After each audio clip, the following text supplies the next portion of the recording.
All right, what's up, guys? Yeah, we got Josh out there. Good to see you, brother. There's a link in this chat if you want to jump in. Garage guy, if you want to jump in, got a link in the chat. This is kind of just thrown out there. So, it is late at night, and I figured we would go live because I'm used to being up late. Hang on, Josh. I'll send you an email. Hang on 1 second. Mark, if you want to jump in, I'll send you to you.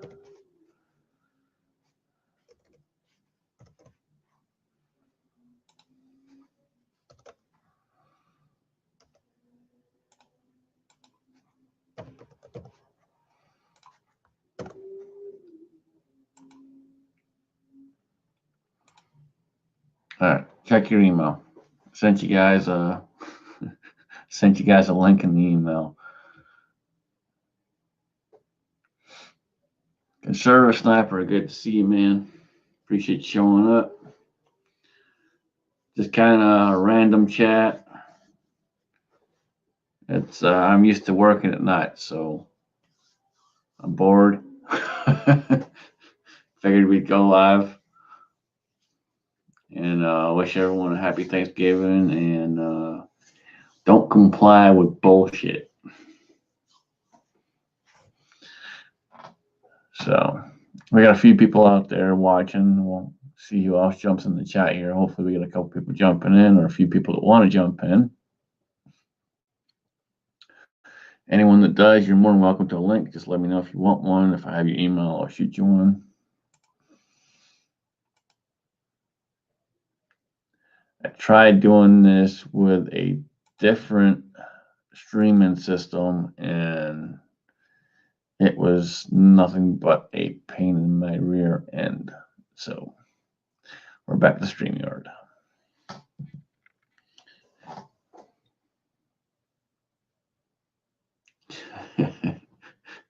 Yeah, I do the same thing, Sir Sniper. I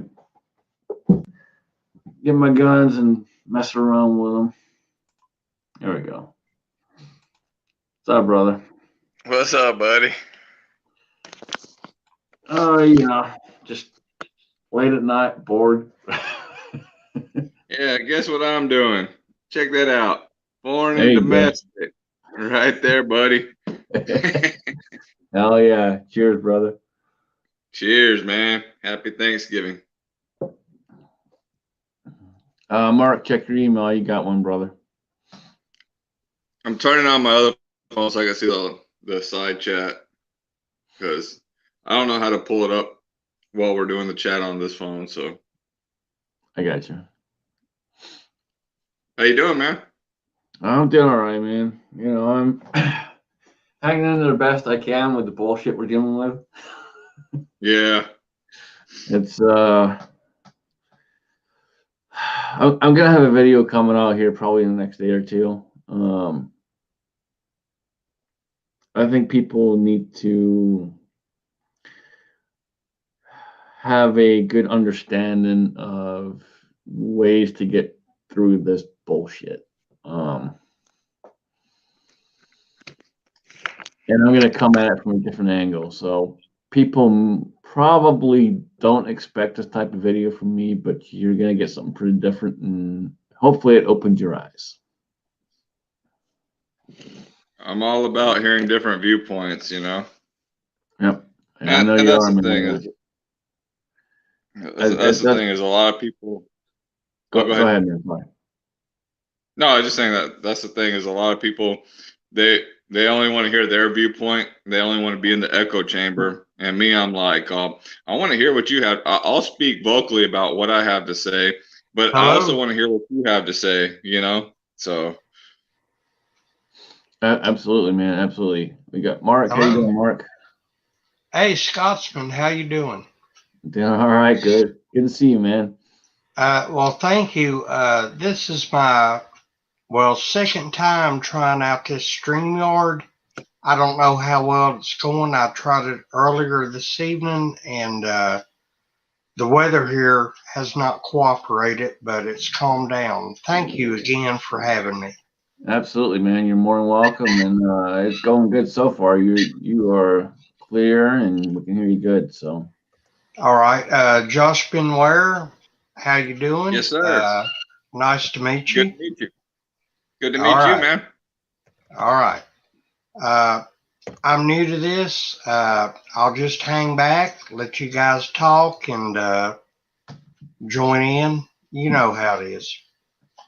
jump in whenever you want to. Michael, you got a link if you want one, brother. You're out there. Jump in if you want.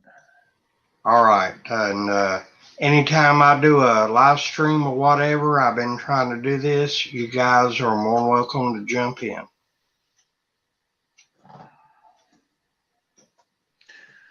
Appreciate that. All right. Seven Wonders, good to see you. So, Garage Guy, what's your channel? I'm new to you. So I was just wondering what's your channel about and everything. I was going to check you out. Gun reviews and target shooting. Garage Guy 879. Awesome, man. Yeah, I'll go check you out. All right. Thank you. For those of you that don't know who Mark is basically a down to earth, backwoods kind of country guy that is straight up honest to the T. He tries to do a lot of budget stuff, but he is straight up honest, and you can't go wrong. Thank you. Absolutely, man. Well, Scotsman, is there a topic tonight or anything you'd like to talk about, or it's up to you, bud? This is just kind of random, man. It was again, I just I'm used to working all night long and didn't have anything to do, so Yeah. Well, I start evening shift this coming Monday, and I've been trying to live streams during the evening the past week. It went okay, but my boss came up and said, "Mark, Monday, back on evening shift." And what state I'm from? We got a question out there. We got Josh is in Texas, and Garage Guy, where are you? I am in Virginia, the southwestern part. All right, and we got another question out there, and this one is probably one of the ones that is up in the air the most right now. And what is up with pistol braces? So pistol braces haven't changed as of yet. The ATF is having a discussion with SB Tactical, and basically SB Tactical manufactures multiple kinds of braces. Here's the issue. The issue is the ATF has only gone through and looked at 2 out of the X amount they make. Therefore, technically, they're not approved by the ATF. You're still good. It doesn't mean you are breaking any rules or anything like that right now. You're still good to go. Until the ATF comes up and says otherwise, you're okay.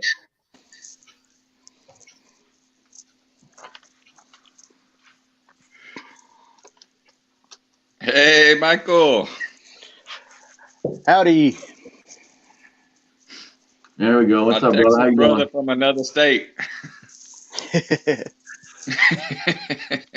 So he's wearing a wife beater. You're not wearing a wife beater. What's up with that? It's all backwards today, man. This is not normal. Hey, I'm sporting my boy Gorillas and Guns. There So you go. I'm sporting a YouTube channel. That's acceptable. That is acceptable. Well, as far as pistol braces, I'll be honest, I have had no dealings with them. have never had any need for them. I have one. Originally, when I put this thing together, I went a different route. But when I measured the overall length, it did not meet requirements. And so I had to switch it up to a pistol brace to meet requirements. And that was exactly what I was talking to Gray Note commented on the video I did earlier where I was just going off on it. I was like, we need to quit messing with this stupid pistol brace and bump stock crap and get to the real deal and get real SBRs and real full autos. That's what we need to be fighting for. But anyways, point being was he was saying, yeah, well, you know, we're fighting with this, that, and the other, and I was saying, well, you know, that's exactly the problem is they're saying, okay, well, you can have this pistol brace or this pistol brace, but you can't have this pistol brace, and the gun has to measure 23.7 inches. Oh wait, no, we'll do 24.8 inches. Oh yeah, that's the rule. I'm like, come on now, like this is getting so stupid. Like either let's fight for the SBRs or just call it, you know. Here's the thing. Here's my thing with this is explain to me how the rifle being 2 inches shorter makes a fucking difference. Please. It makes it. Tell me. It makes it less dangerous. Different. It makes it less dangerous. Yeah. Because it has less velocity. Right. You lose velocity. Exactly. Oh, it's more dangerous because I can conceal it in my car and have it with me with a high capacity standard magazine. Yeah, fuck out of here. Yep. Oh boy. I think it's pretty Hey, safe Sam. to say that we're all on the same page here. Yeah, and I'm like Garage Guy was saying, I'm with Garage Guy here. I have no dealings with pistol braces because, in my opinion, you know, my rifles like my AR, my AK, they have 16-inch barrels on them, right? Well, in my opinion, I'm like, shit, I wish they had 20-inch barrels on them because they would get more velocity, you know? Yeah. Like, I want more barrel. Yeah. But I'm not against Yeah. I'm not against people's right to have those, so, you know. Yeah, you know, I would be happy if your standard AR would have a barrel longer than 16 inches. You know, Yeah. I'd have no problem with that. Yeah, because they hit harder when you put on that when you get that 22-inch barrel on an AR and you hit that steel, man, that smacks it way harder than that Yeah. 16-inch barrel. It Yeah. Oh hits yeah, it. big time. The first one I built was a 24-inch 6.5 Creedmoor, and trust me, when it hits hard. Oh yeah, Yep. 22, 24-inch barrel. Yeah. yeah. You're rocking that's- shit. Yeah. So I that would really be- have to come into question when they're bitching and crying about me having a 10.5-inch barrel with something that has a stock on it. Like, how does that make it more fucking dangerous when I can take a 24-inch barrel and hit you at a mile away, but I can't do that with a 10.5-inch barrel? Please explain to me how it's more dangerous. Yeah.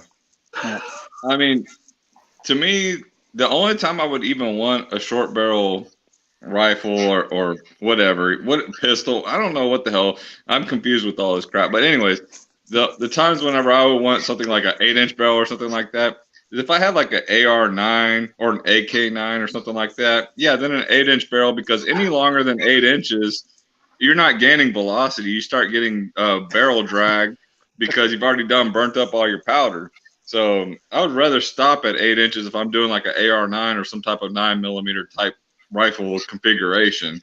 But as far as rifle calibers, I want, you know, I want to get the velocity, you know.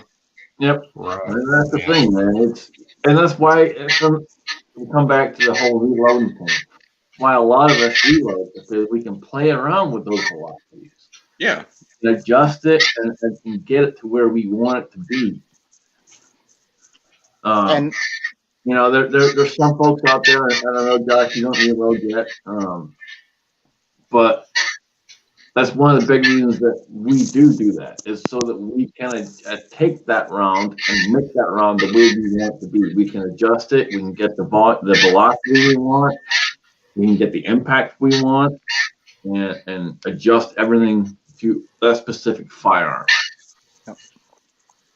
You know, can I say one of my biggest regrets, or possibly my biggest regret, is not learning how to reload.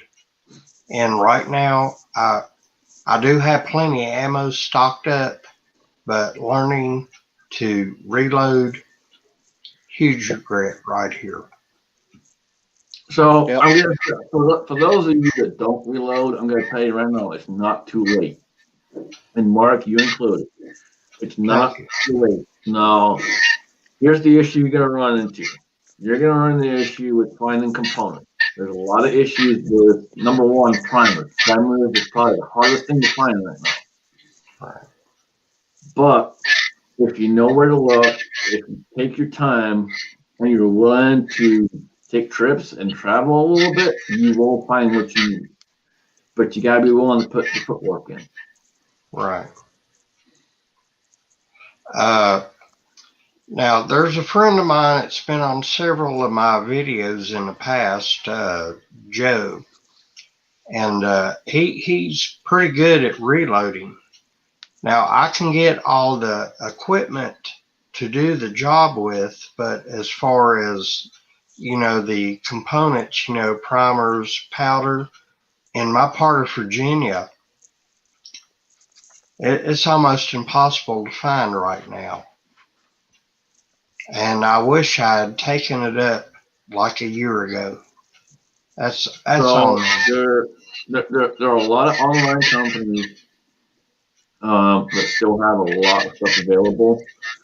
Powder, one of the ones they do. Primers, unfortunately, is not. But if you're in the market, Mark can get with you and I'll help you out. Get you some links and figure some stuff out for you. I appreciate that. I don't know if you guys got an email or not, but I got an email, I don't know if it was today or yesterday, from Hodgdon, and I believe they're going to start offering, you know, their customers to order powder directly through them.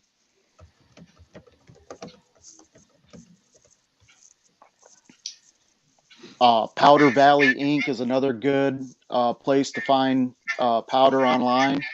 Grafts and Sons has, I think they just got a big shipment of powder in not too long ago. Last time, when was it? About 2-3 days ago, I went to Grafts and they pretty much had just about everything as far as powder's concerned. But yeah, primers are the big item, the hot item that's hard to find right now. So just real quick, I don't mean to cut y'all off. So people in the side chat are saying that they're getting some feedback. Does anybody have the live chat playing in the backdrop right now? I'm getting some right here. I've been paying attention to you guys. Like I said, I'm new to this and I'm watching y'all, and out of the corner of my eye, I'm trying to see the side chats. So Nope, you're good. We did have one comment out there because I asked the side chat if they can tell me where it's coming from. One of the guys out there has asked that you turn down your volume just a little bit, okay, sure will. and we'll see if that helps or not. Let's see, audio.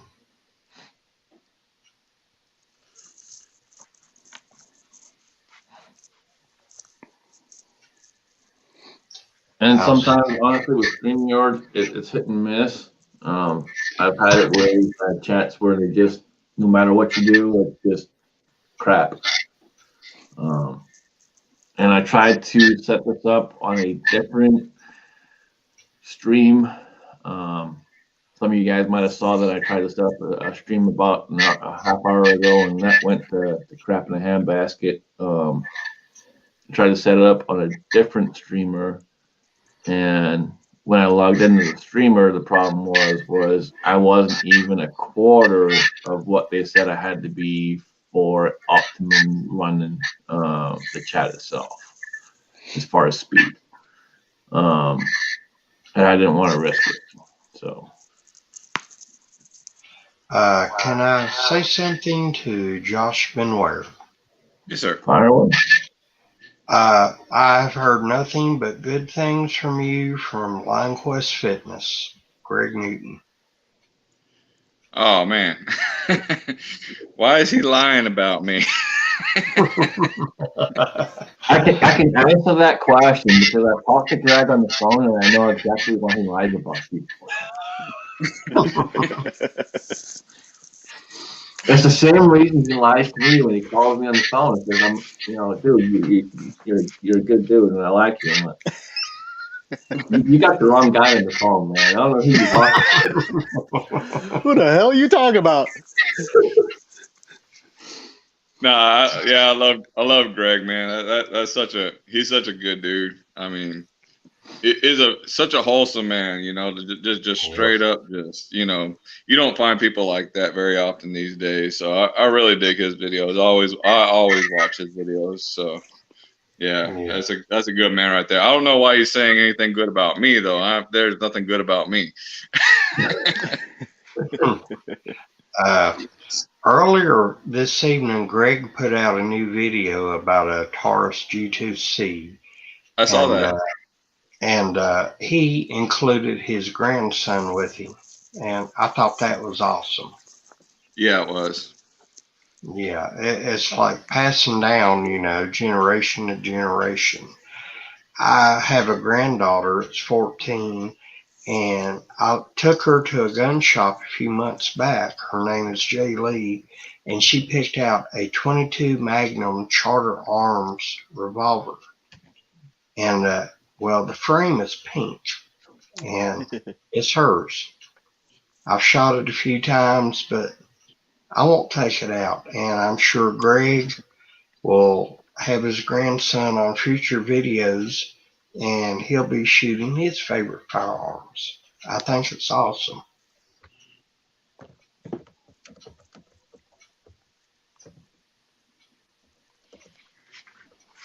Yeah, he really Greg, he really surprised me. We did a push your weight challenge for Justin's final mission, and he got out these it was like these pegs that you hold on to, and it has a spike that comes out between your fingers, just like a little rod with a little ball on the end. And he did push-ups on those things to where he was stabilizing himself on this freaking. I was like, man, that guy, that takes a lot of stabilization. Like that guy has, that's a strong dude. I mean, that's someone you don't want to mess with. If he punches you and he lands, and he's probably going to be very precise with his punches. He's going to hurt somebody. Like I would not underestimate that dude. So I'll say this, and I'm going to be careful how I say this because I like Greg. I'm a martial artist, and people ask me all the time on how to throw a punch. How do you throw a punch? Well, it breaks down to a couple different factors. The number one factor is I'm not aiming at you. I'm aiming 10 feet behind you. That's where I'm aiming. So when that punch hits you, I'm going through you. I'm not hitting you. I'm going through you. And that is the key to a punch. You have to understand how the body works and utilize your entire body to throw that punch. So I used to box competitively, and as far as straight punches, you would if you throw straight punches, at the very end of the punch, right whenever you clench your fist and you tighten up all at once, the whole synapses from your feet all the way up through your body, and it all comes all at once. Right at that end, you connect about a couple inches behind their nose. If that's what you're aiming for, that's right when you tighten up is right straight through the nose. But if you're like throwing a hook or something, I can't do it all here on camera and everything, but when you're like, say you're throwing a left hook, when you throw the hook, you hit their head right there, right? But that's not where you stop. You stop when your when your fist hits your right shoulder. Like you completely go through their head is not there. Like you are taking that freaking head off. It just happens to be there, but you're going straight through it. Like you are there to kill somebody. Yep. That's the way you throw punches, is to kill somebody. You know? And that's the thing. I've tried to explain this to a lot of people over the years, including I've had a few people who are psychologists who question the theory of punching 10 feet behind someone. And I'm like, you're a psychologist. You should understand the mind and how the body works, and that I can do that. It is possible to do so. And they couldn't fathom it somehow or other. They could not fathom that you can do that. Scotsman, is that like anticipating somebody's next move? Exactly. It's kind of like that. Okay.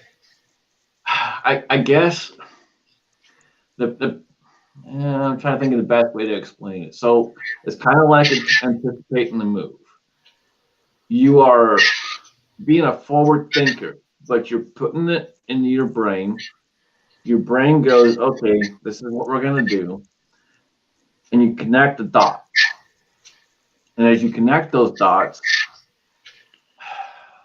it's hard to show it on camera, just like Josh was trying to show it. It's hard to show how to throw a punch on camera, it really is. You can use your entire body. Your hips are involved. There's a whole lot to it when it comes to throwing a proper punch.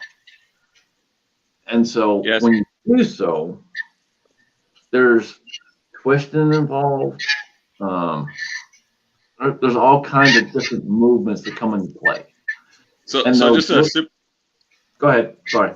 No, I was going to say a super quick explanation of this is called synapsis, synapsis.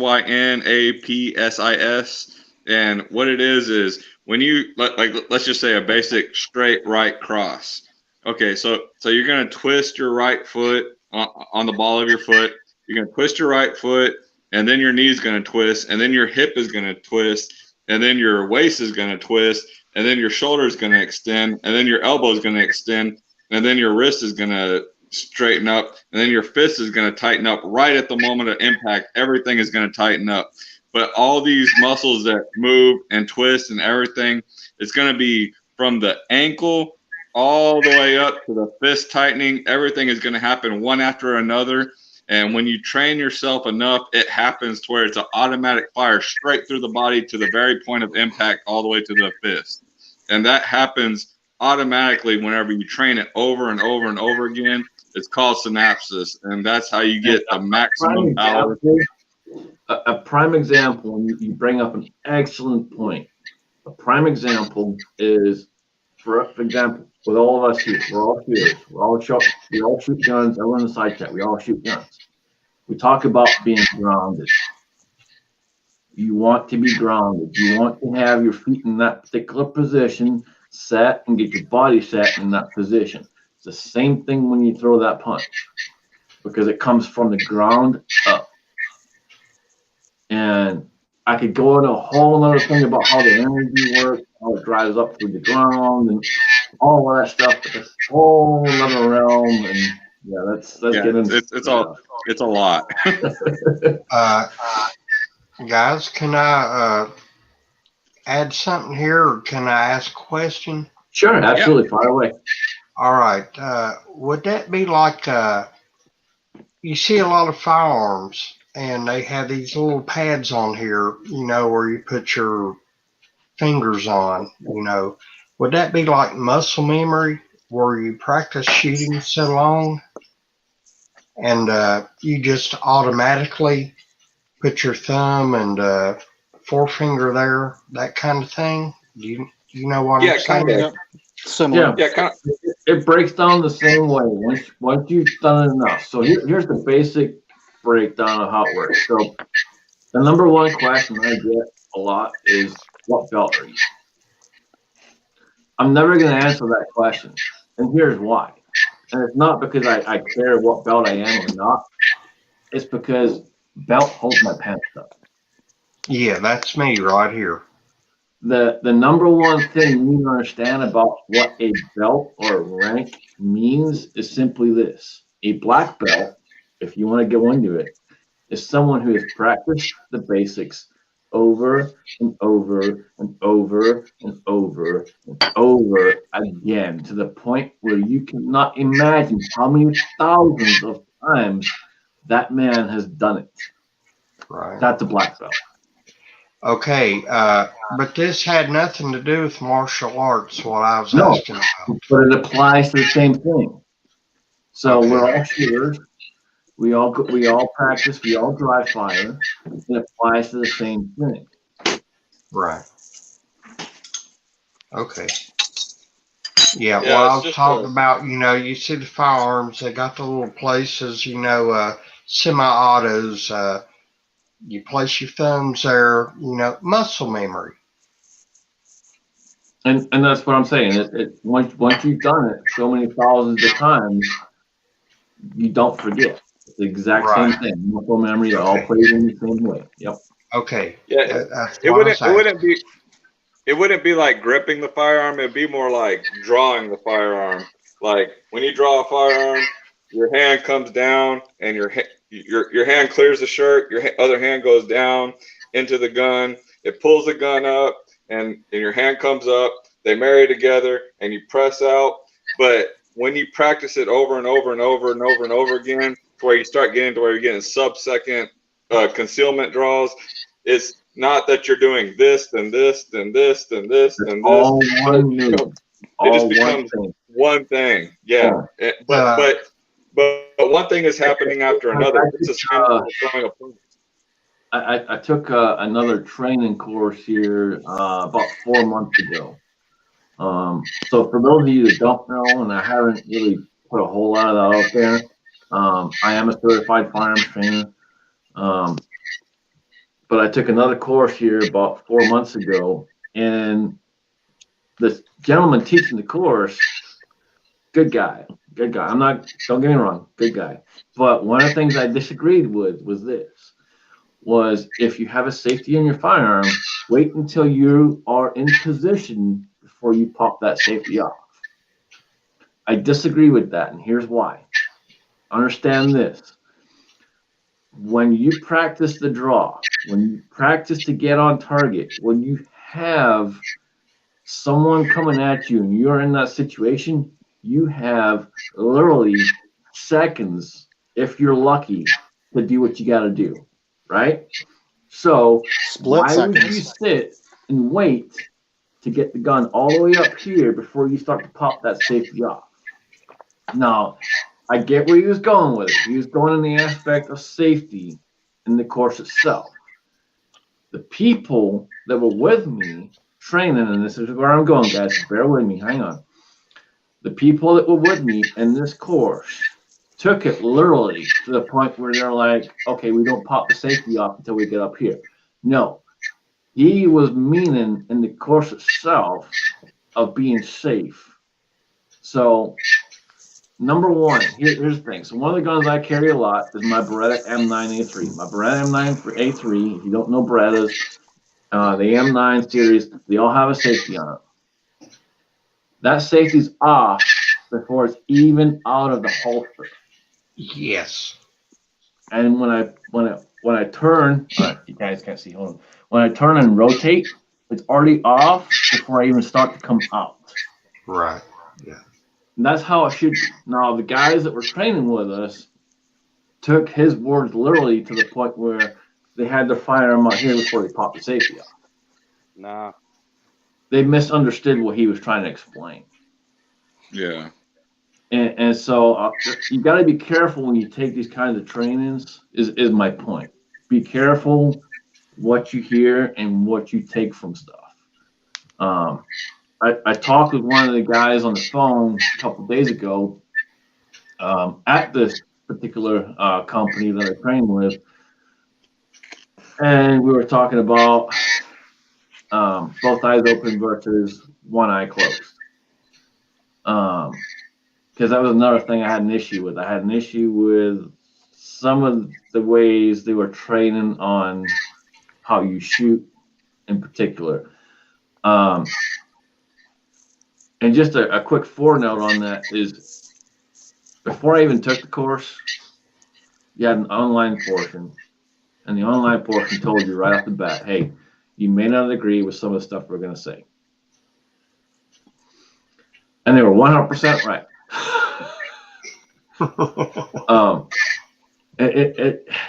When you've done it for so long, when you have a particular way of shooting, you're going to have disagreements. It's going to happen, no matter what. I've already been teaching for years. And one of the things that disappointed me with this company, and I'm not going to say who it is right now, I may in the future. We'll maybe get into that later. But one of the things that disappointed me is when I went to this course, the first day they didn't ask what you knew, what you'd done, what your background was. And that was a huge disappointment to me, because coming from where I come from and what I know, anytime I'm training someone, I want to know what you know. I want to know where you're at, how your firearm handling skills are, and per se, and go from there. See, they didn't do that. See, and that's a good topic to bring up, because first of all, and I've told people this before, like Joel, Applied Performance Shooting, I told him straight up, I was like, I train with you because you are a masterclass USPSA shooter, and you obviously have the skills, and you know how to teach the skills. So that's why I took online training where we actually do video training, and he's very effective at what he does.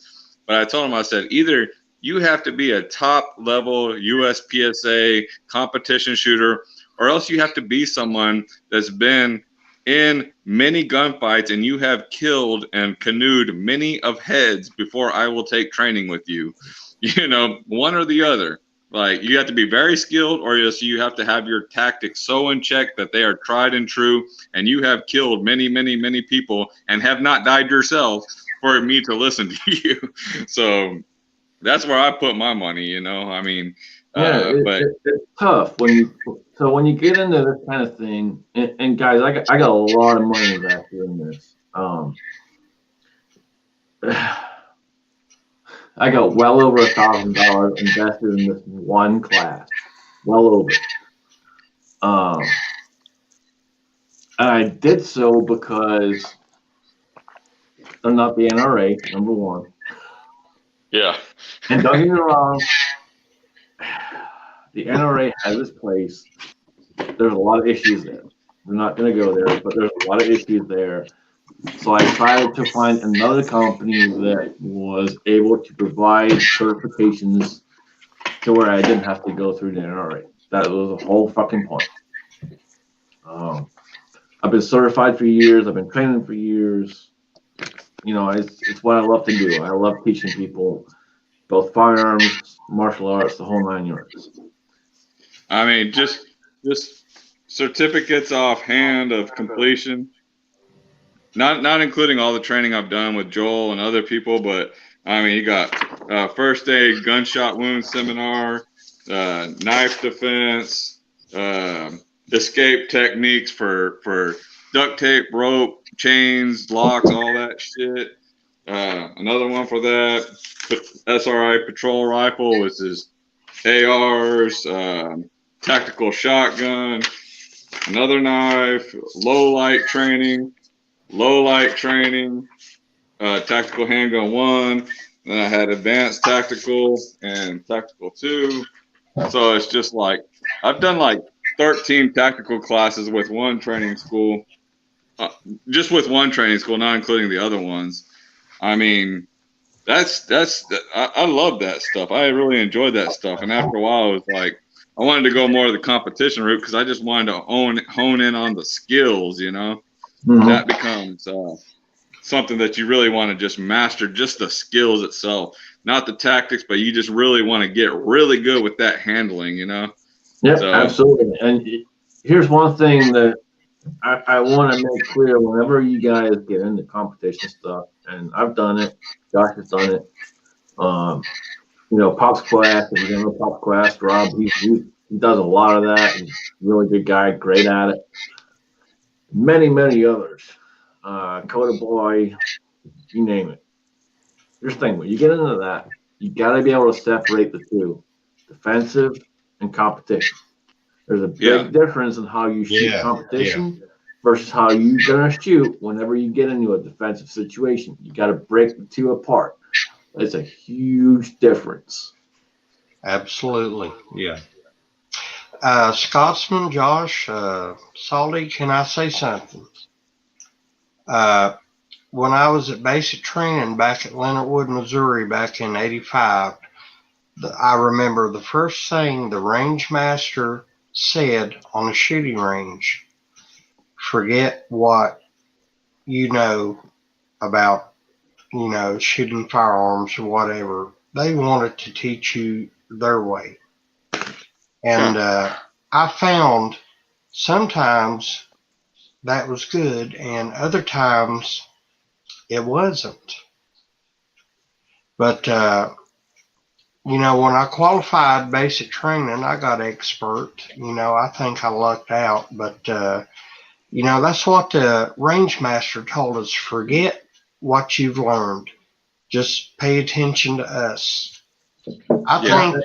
See, you bring up an excellent point. One of the things that I say to people all the times, especially as a martial artist and in that realm of things, is take what you can get from everything that you learn.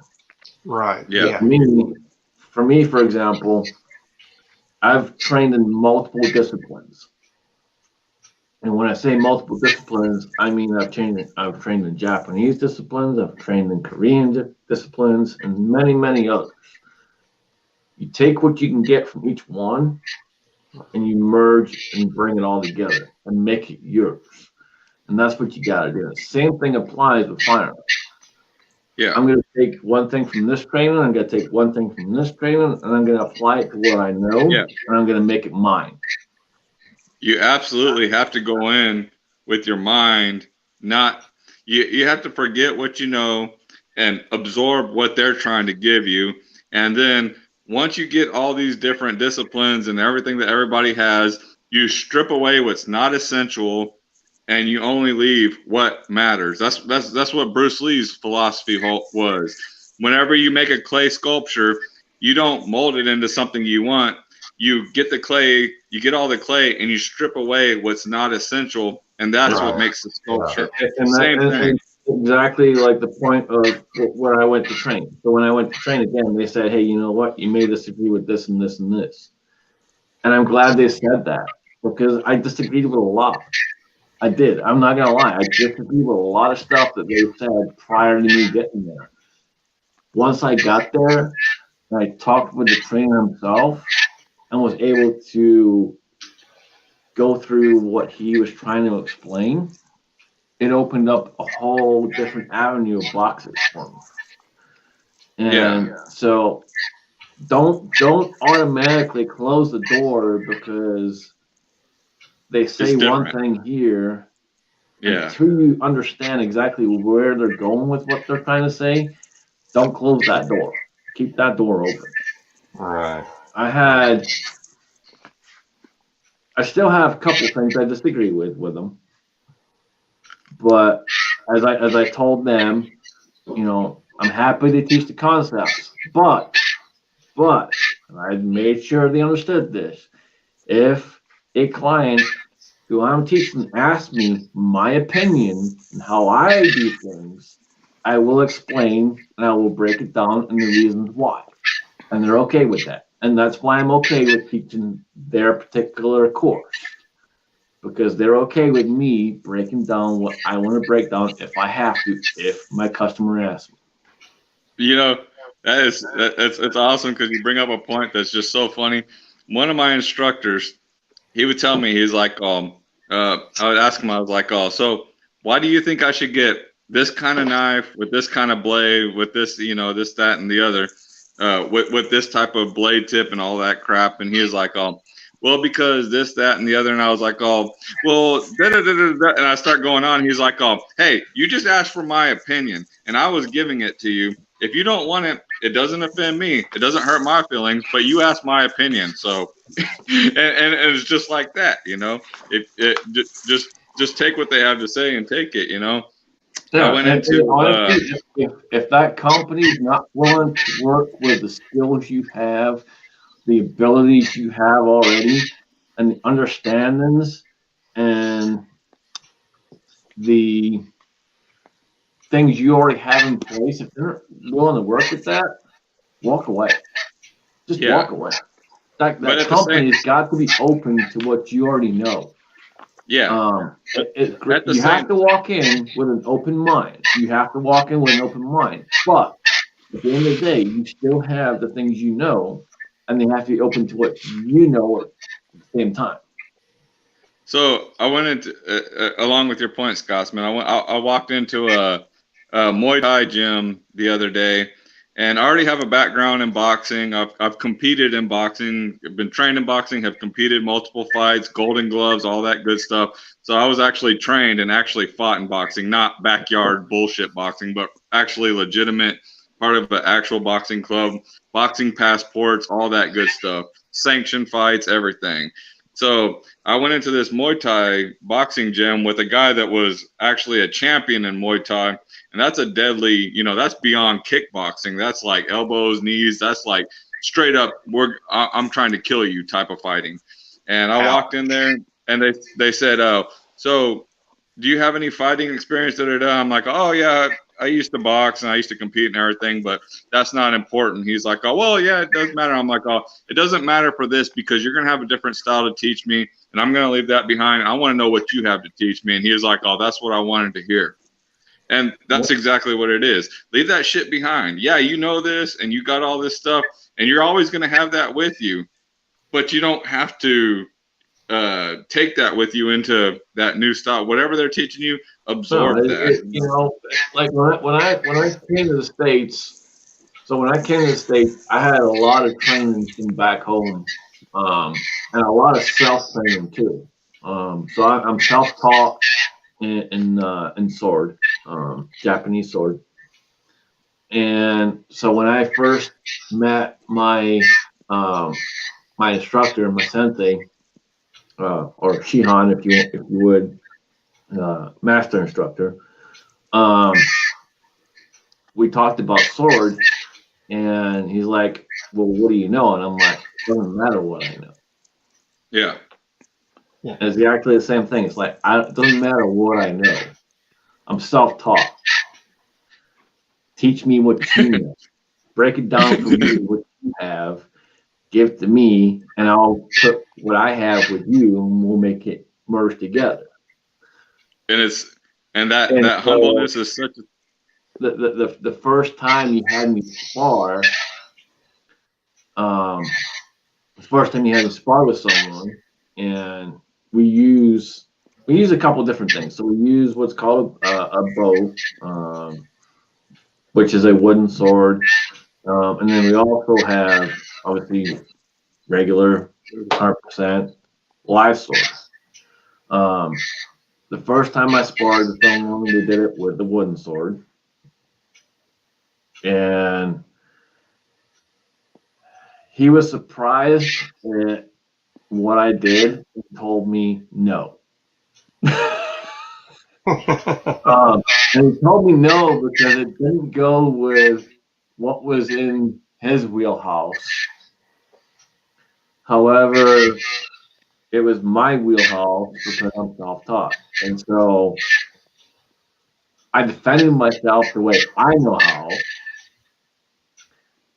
but it wasn't in congregation with what he knows and what he was taught. And so he's kind of like, no. And I'm like, well, you can't tell me no because I defended myself and I did what I had to do. And he turns around and listens and he's like, well, yeah, you're right.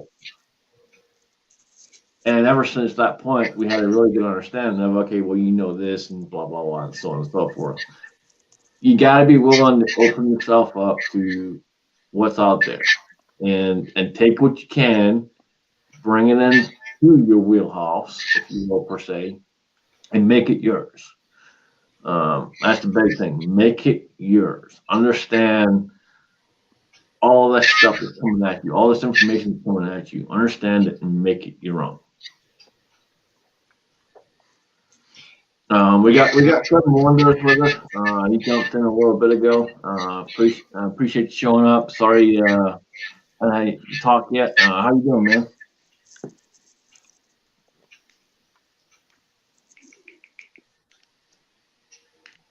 Maybe he's not here. Maybe. Kevin Wonders. Hello. Maybe he's around. Maybe not. I think he's muted. Hello? Yeah, Oh, There we go. There you Hi, go. fellas. Good to see you, Scotsman, Josh, Michael, Garage Guy. Nice to meet you. You Seven too, bud. Wonders is my homie. Yeah, I was having technical difficulties when I first jumped in. Had to turn off the Wi-Fi and go to cellular, so I missed any earlier welcomes. But yeah, I'm totally with you guys. I mean, there's no one perfect way to train, and I totally agree. Take the best parts of each thing and make it your own. Yeah, it's just like the safety, gun safety you were talking about earlier. I mean, I'm the same way. My safety is off when my gun's about 3 inches out of the holster, and I don't think I could learn any other way. I'm just so used to doing it that way, and yeah, I'm fine with it because if I'm drawing, I'm following the basic rules. If I'm drawing, I'm going to be prepared to shoot at something. Yep. And people always forget the biggest safety is this right here. Yeah, exactly. Yeah. Yeah. I don't have a gun with a safety. Excuse me. See, I Go only ahead. well, everything I carry cock and lock. So the only gun I have right now, I'll probably put in a gun broker and see how much some idiot's willing to pay for it. Is a Walther PPS M2LE with a DPS recoil reduction system and the original springs. Because I mean, I like the gun, I like shooting at the range, but yeah, I'm just so used to carrying cock and locked. I'm not used to thinking it's only safety. So other than that, it's just a right inside the door gun, just in case somebody does something stupid. Yeah, I don't mind trading that for a 9mm suppressor. So that's kind of the way I'm thinking right now. How you liking that DPM recoil system, 7? It helped. I mean, it's not huge. I mean, it made about a 20% difference, I would say, which I guess is substantial. But it's not like night and day. But yeah, it definitely made a difference. Yeah, it showed a little bit of difference in my P10C, but I mean, just barely. People ask me like, "Oh, was it worth the $90?" I'm like, not unless you're a top level shooter. I mean, for me, it didn't make much of a difference because I'm not that good, But yeah, it does change the recoil impulse. I mean, to you, does it? Yeah, I mean, basically, yeah. It for me, I think the biggest difference, well, a little bit of the recoil, but muzzle flip. I think muzzle flip was a little less. So that brings up a good topic. What have you guys all purchased in order to try and make you a better shooter, per se, if you would,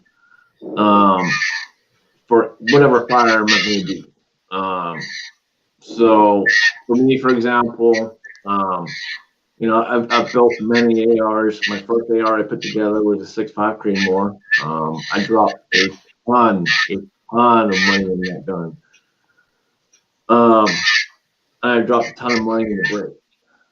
And I dropped a ton of money in the brake because I know how that brake is and what it does and what it's capable of. And for those of you that don't know what I'm talking about the Huber brake. And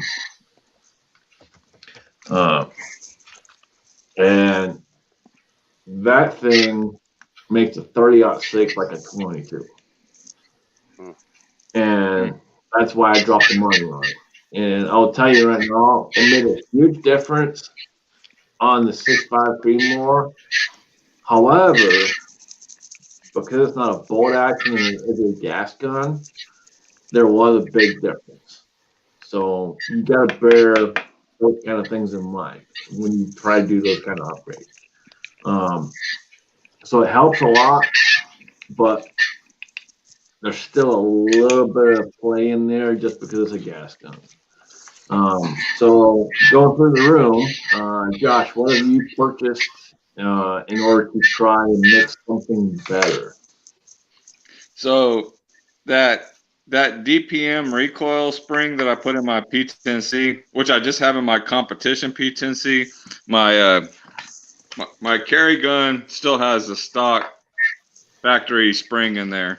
I only put it in my carry gun because I in my competition gun is because I was having some problems with the recoil spring got bent, like that where it came unscrewed and it was locking up.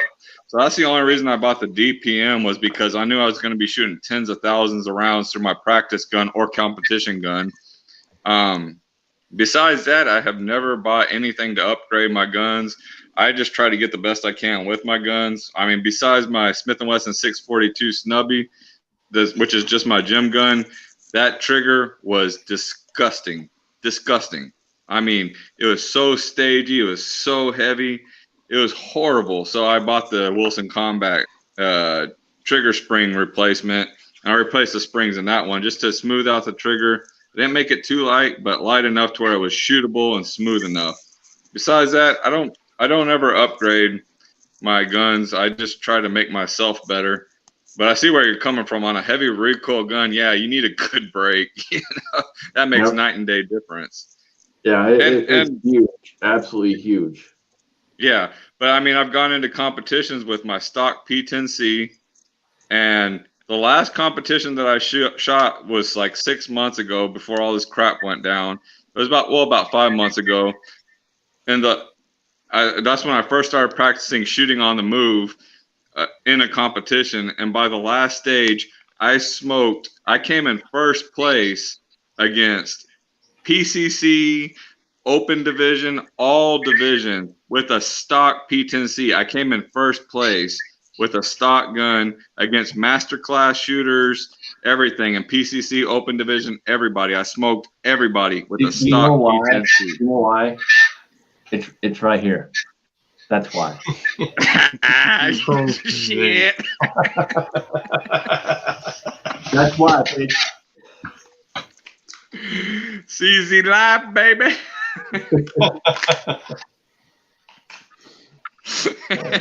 All right, we got a long company. What's up, man? What's up, fellas? Hello. Where's that camera at? I'm still trying to get used to this camera. I gave him the thumbs up. I went over here and it went that way on the camera. Yeah, the camera's messed up, man. Yeah. I tried to point. Well, it's working this time, but I try to point to the off like right there. But usually it'll be like backwards. So yeah, the delay that bad about the quality and some headphones. I'm trying to get used to it. I'm kind of bumfuzzled. Plus, Jack Daniels ain't helping any either. So well, you can't go wrong with Jack. there you go. You fucking can't. Don't lie. He's real hard. Let's not lie to the people. Well, you can, but that's a whole nother story. I'm gonna go grab another beer. I'm gonna leave my brother Chris in charge. He just jumped in, but he's in charge. So it's all you, man. All right. Well, before he passes, can someone tell me quick what the subject was? First of all, fuck that. Selfie, outlaw. What's up, brother? Do what? Yep. Hey. Hi. Salty. Outlaw. Oh, Is his mic not working, or what's wrong with? You're kind of quiet. Son of a Yeah, it's bitch. kind of starting to break up a bit. Hey, I can hear everybody else clean, but I can barely hear you alone with company. Alone. I don't know if I know you, man. This is Seven talking. I don't know if I know you. If I do, forgive me. If I don't, nice to meet you. well, nice to meet you too. I'm Garage Guy. Yeah. Oh. So you guys are having a problem hearing me, huh? No, I hear you alone. So I'm good now. Yeah. Because I got some headphones I can put on. Because I am hearing some feedback from somebody's channel. No, yeah, we're still hearing feedback. I don't know from where, but Well, I was trying to say, what's up to Salty Outlaw? 'Cause, bro, what's going on? He can't hear me. Michael, can you not hear him? Apparently not. It's breaking up real bad. I can hardly hear y'all. Oh man. Hey, you know what? I'll go ahead and jump off for a while. You were talking. Well, before I jump off though, you were talking about upgrading your guns and all that stuff, your springs and everything. I really haven't gone that far in getting into gunsmithing or getting real in depth into the guns that I got. The only guns that I've really worked on as far as like any kind of gunsmithing or trying to improve the trigger pull or anything like that was on one of my rifles because I had to replace a spring that broke. It was a leaf spring style in a lever gun. But other than that, really, I haven't worked on any of my firearms. They're pretty much all stock. I might, like say for a couple of my lever guns, I'd go in there and smooth out any rough surfaces or any machine marks and things like that. Generally, I mean that's like pretty much generally what I do with every new firearm that I buy, even if it's a used firearm. I generally, completely disassemble it, go through it, clean up everything on the inside, outside, whatever. Put it back together, lightly oil, and then I just run it and give myself a break-in period. I try to put about 200 to 500 rounds through every single firearm I got, and I think I've done that with just about every one of my firearms. But yeah, that's about it. I haven't gotten that in depth because I haven't gotten into any kind of like competition style environment or anything like that. I'm just your run of the mill FUD, I guess. Can you hear me now, Well- Michael? No, he still can't. That's better. No, we can all hear you. That's weird. I hear you. But I'm still Michael, talking to Michael and he can't fucking hear me. That's like, Michael, hey. Nothing. He's looking at me like, oh, okay. Michael, yeah, Loon's company's been trying to talk to you for a while, but I obviously can't hear him. But anyway, just wanted to relay the message. But yeah, I'm with you, man. I mean, I when I buy a gun, I take it apart and basically it's polishing. I look at anything that I think could be better and polish it up a little bit and clean it, reassemble it, oil it lightly, and yeah, let it roll. But yeah, I agree with you on that. Can all I right, say so something? let me ask y'all this. So going through the room, and we'll start with Josh because he's up on top. What is the one gun you have that you have modified the most? Whether it be sights, triggers, whatever it may be. I would have to say my Russian Saiga, my AK, and not because I modified it as far as triggers. Well, yeah, I have. I've gotten the Tapco trigger and all that because you have to modify it to make it from a sporting rifle into a real rifle. But as far as like I've like all the points for the slings and the stocks and everything that it came with, I've drilled holes and gone to the hardware stores and put eyelets in it with bolts. That way it would clip on to the sling and all sorts of shit. Because when it comes to an AK, you can do home modifications. You can just rig the hell out of those damn things. I mean, so yeah, I mean. That's probably the thing that I've modified the most because it needed a complete conversion for the lower for it just to accept regular AK mags and all that stuff. The Tapco trigger, the Magpul stock, the Midwest Industries side whatever side mount with the red dot, all that shit, plus on top of the sling with the eyelets, all that crap that I had to drill out and everything. That's probably the one that I modified the most, I would say. Yep. Okay. And a Mark? lot of it was just rigging, to be politically correct, we'll just say Southern engineered. There's nothing There's wrong nothing with that. wrong with good old Southern engineering. Yeah. Mark, which firearm have you got that you've modified the most and why? Well, Scotsman, you're not going to like my answer. It's a Uh-oh. Glock 48. Uh-oh. Talon grips, the rubber version. And On the what? What did you put it on?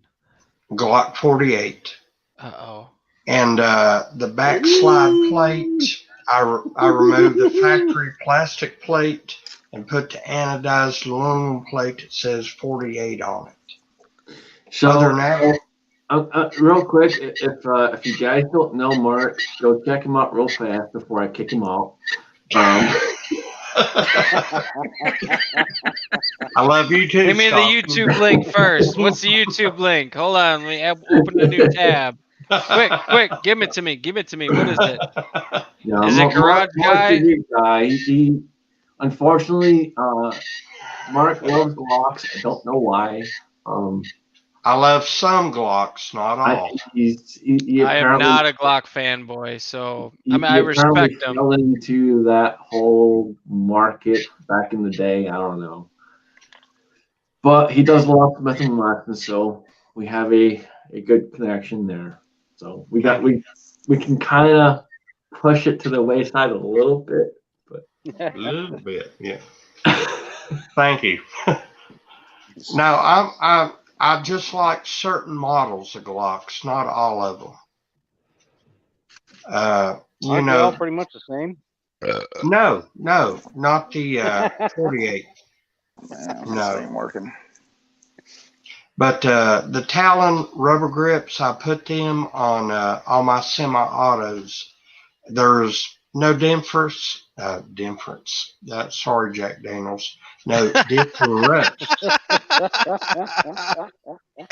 Doesn't make the grips any wider or anything like that, but it makes a world of difference when you're shooting that thing. You know. Well, yeah, And I can see 48. that, man. Yeah.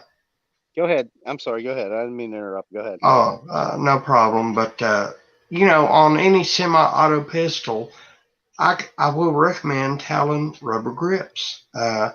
It just makes a world of difference. And when concealed carrying, they have granulated grips.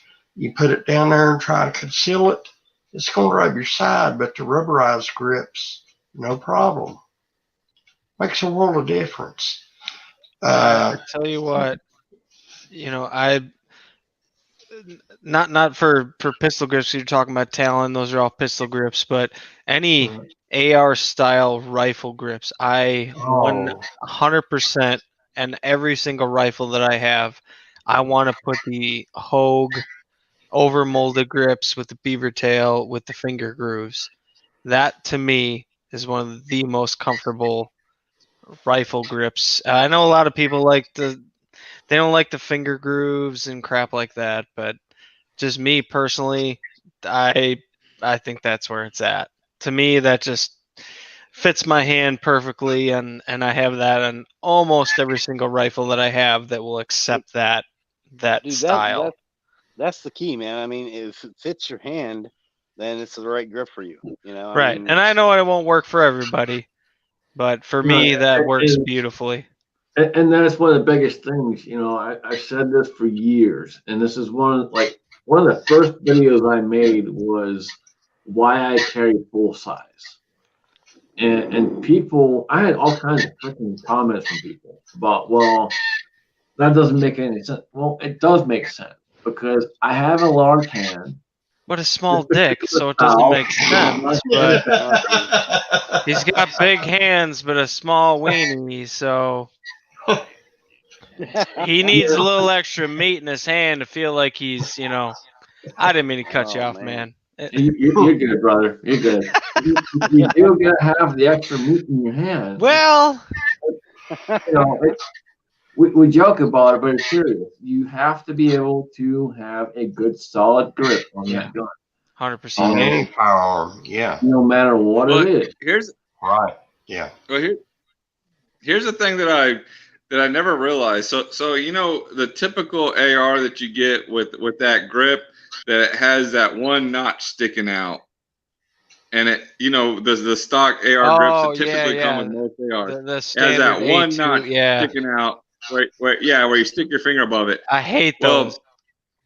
yeah, me too. I always hated them, and I switched to a hoe grip. But then my buddy, who's he's an instructor, and he's actually shot plenty of people with an AR. He prefers those grips, but he started telling me, and this dude, he performs high risk felony warrants on the daily almost, you know. But he was telling me, he was like, "Oh, this grip is superior because that notch allows you don't put your middle finger above it.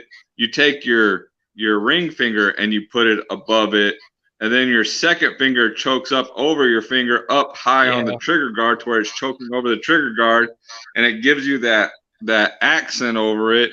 And so I tried it that way, and I was like, "Holy crap, that does really give you that." It gives you that crank on it. Yeah.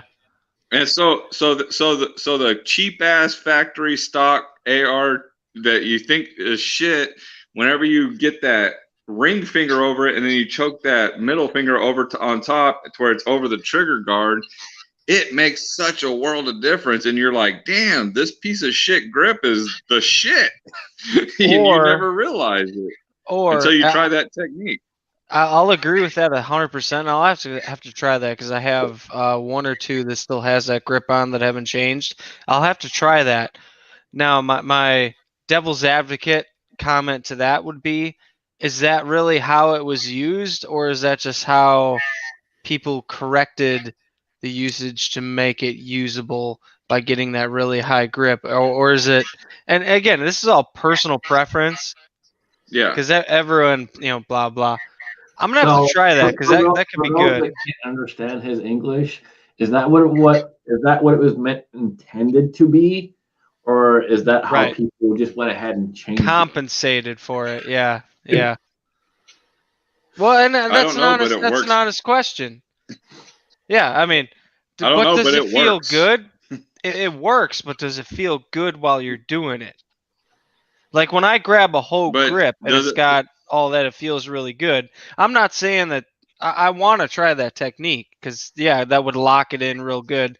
That seems like there definitely could be something to that. But does it feel good to you when you're doing it, or does it feel awkward? If it was about it feeling good, we'd be all shooting HK pistols. But we don't, because it's not about what feels good. It's about what shoots the best. If we were all shooting about what feels good, we'd be shooting that there. Yeah. It's your show, so I'll let you get away with that.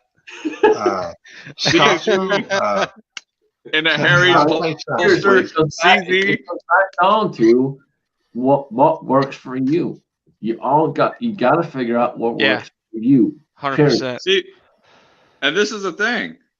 A lot of people, when they hear the word ergonomic, they think what feels good. That's not what ergonomic means. It means what works good. So there's a big difference between what feels good and what works good. Something can feel great in your hand, but something that feels horrible in your hand could shoot way fucking better. So there's a Are we all you guys know, past? a lot of you guys know I don't like Glock. I don't like Glock for a couple reasons, but one big reason is it doesn't fit my hands properly. It does not work for me. You don't like the grip angle, which is the same reason I don't like Glock, because I don't like the grip angle. I'm Right. more used to a 1911 style grip angle, because when I point and shoot, not using, because I don't like using sights for pistol.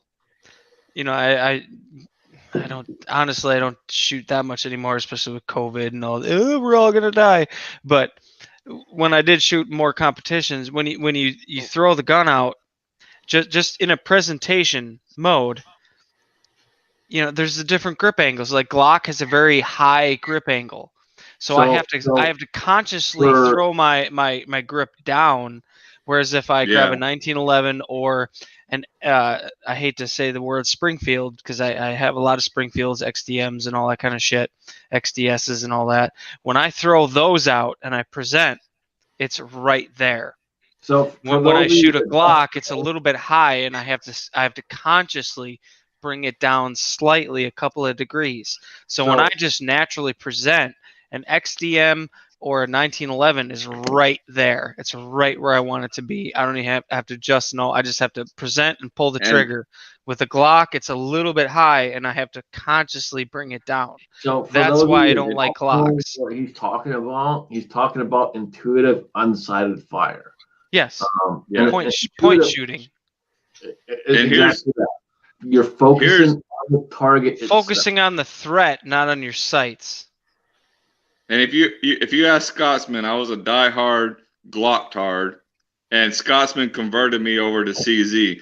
So I bought a CZ P10C, and I thought, okay, when I grab this gun and I draw, it points naturally to the target. So my first shot on target is good, but that Glock has that grip angle to where my wrists are cocked in, and it controls the recoil better. But CZ has such a deep beaver tail that even though the grip angle isn't as steep, your hand gets way in there, and that slide is right.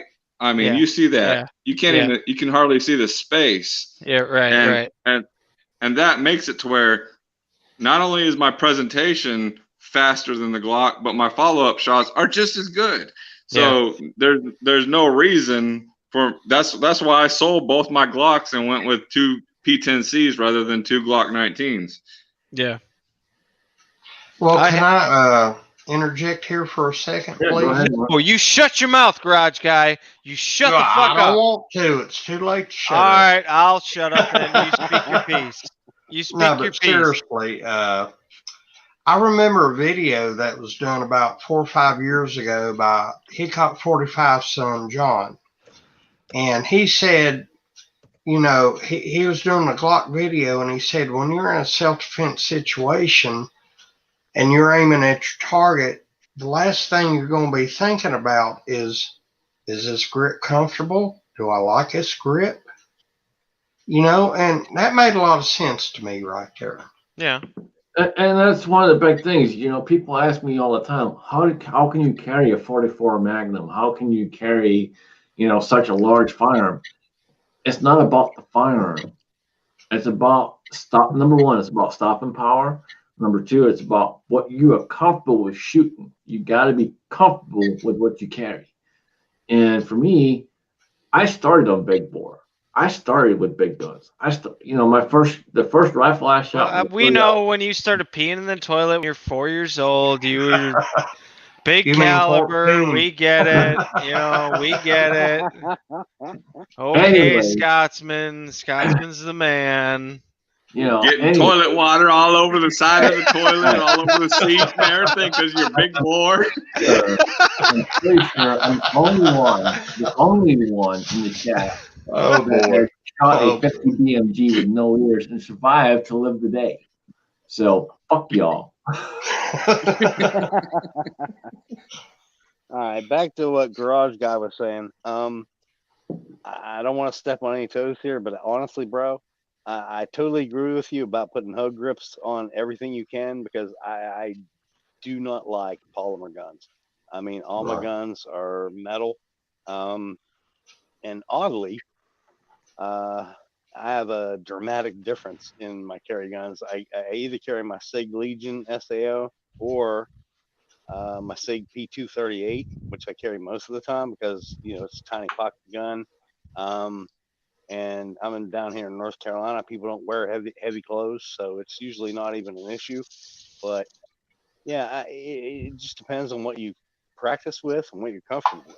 I mean, my Legion and my 238 are, well, okay, technically they kind of look somewhat similar, but I mean the Legion 226 is just 2 or 3 times bigger than the 238s. But I don't know. Again, I think it comes down to practice and what you're comfortable with. I mean, if you're comfortable with it, yeah, carry it.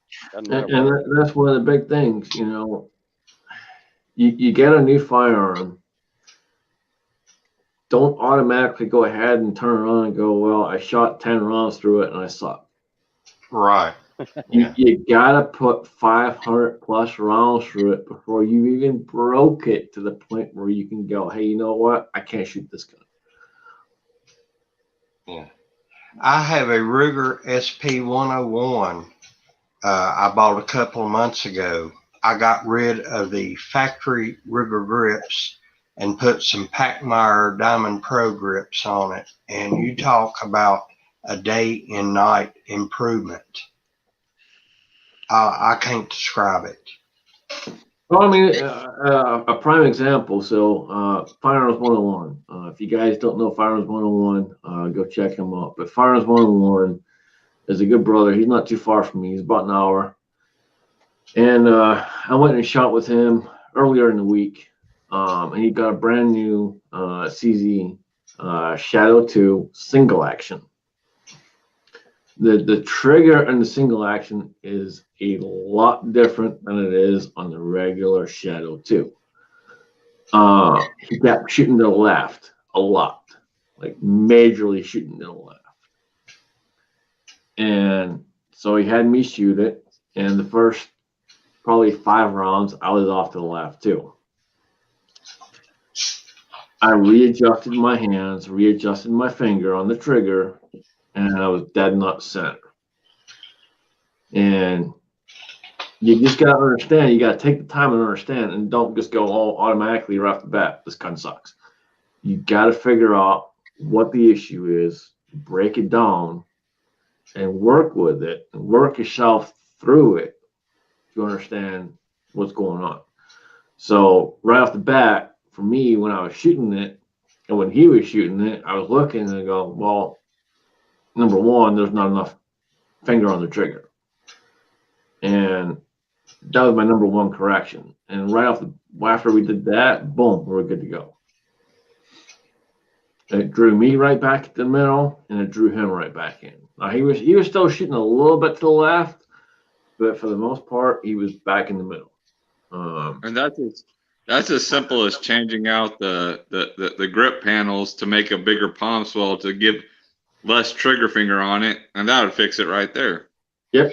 And Josh, so that's what I did on the SP101, the Pachmayr Diamond Pro grips. Got rid of the Ruger factory grip, put the Pachmayr Diamond Pro grip on it.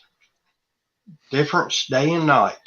well, most of you guys know I use the Limb Saver AR-15 grip. So if you don't know what the Limb Saver AR-15 grip is, go look that up. But it's basically a rubber slip over grip. And I use that on a lot of handguns. And I know Chris is gonna laugh and make some fucking joke because that's what he does. Maybe. I got big hands, and most guns don't fit my hands properly, so I have to add more meat to the gun to get my hands fitted properly. My gun fits your hand just fine. That's all I'm gonna say. See, and there you go. You liked that grip, didn't you? Give it a little squeeze. You liked it. Big boy, baby, big boy. Yeah. Hot loads. You gotta do what you gotta do to make it fit properly. For me, it's the Limb Saver AR-15 rubber. It slips right over. And it's on a lot of my really is. I have a question for you guys. Yeah, go ahead. When, what do you guys? Oh, go ahead. Go ahead, brother. No, I mean, go ahead and finish, man. I just have a question for you guys when you're done. No, go ahead. Speak. Be good. No, you know, when I take a gun to the range that I haven't fired, when I take a gun to the range that I haven't fired for like a year or so, I tend to shoot low, a little low. Okay, not ridiculous, just a little low and a little to the right. Are you talking about your newest gun or your newest girlfriend? Is that All right. recoil So if you're anticipation? I mean, what do you guys think? so if you're shooting a low and you're shooting a low right, you got two problems going on. Number one, you probably got too much finger on the trigger, Anybody? and number two, you're anticipating the shot.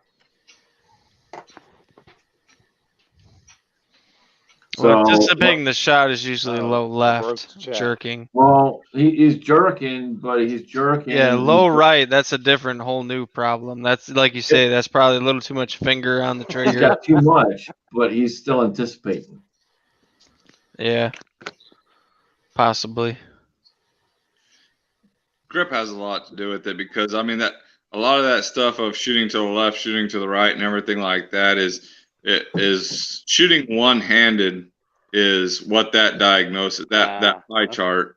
Whereas if you have Yeah, that's kind of what I was thinking. yeah, Well, because the guns see, one of the other, so let me ask you this. Number one question. All right, so do you shoot with both eyes open or do you shoot with one closed? who are you talking to? Seven Wonders. Yeah, that's kind of what I was thinking, and it's weird because I don't do that with the guns I shoot.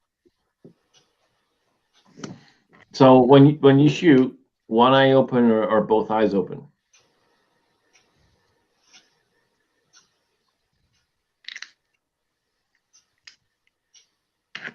Seven, I'm talking to you, man. Hey, Seven. Do you have one eye open or both eyes open? Can you not hear? That's a good question. No, you know, my vision has been changing a lot over the last year. Are you right eye dominant? Close with my right eye. Are you right eye? I can see. You know, I don't know. I know that sounds stupid, but Well, I'll say when I shoot rifles, I don't know. I'm right eye dominant because I'm honestly right never hand thought and all that. When I shoot I pistols, hear you, I'm but left eye I dominant. don't have an answer because I'm not sure. All right. You're on Unfortunately, Instagram, right? I don't remember. I don't know. You got a pistol by you? Wait, can you guys hear me? Yeah. Hello? If you got a, you guys hear me? yeah, Yeah. we can hear you. Well, damn. If you got a pistol by you, Can any of you guys hear? he can't hear us. That's his problem. Fuck me. Hold on. Well, damn it. God damn it.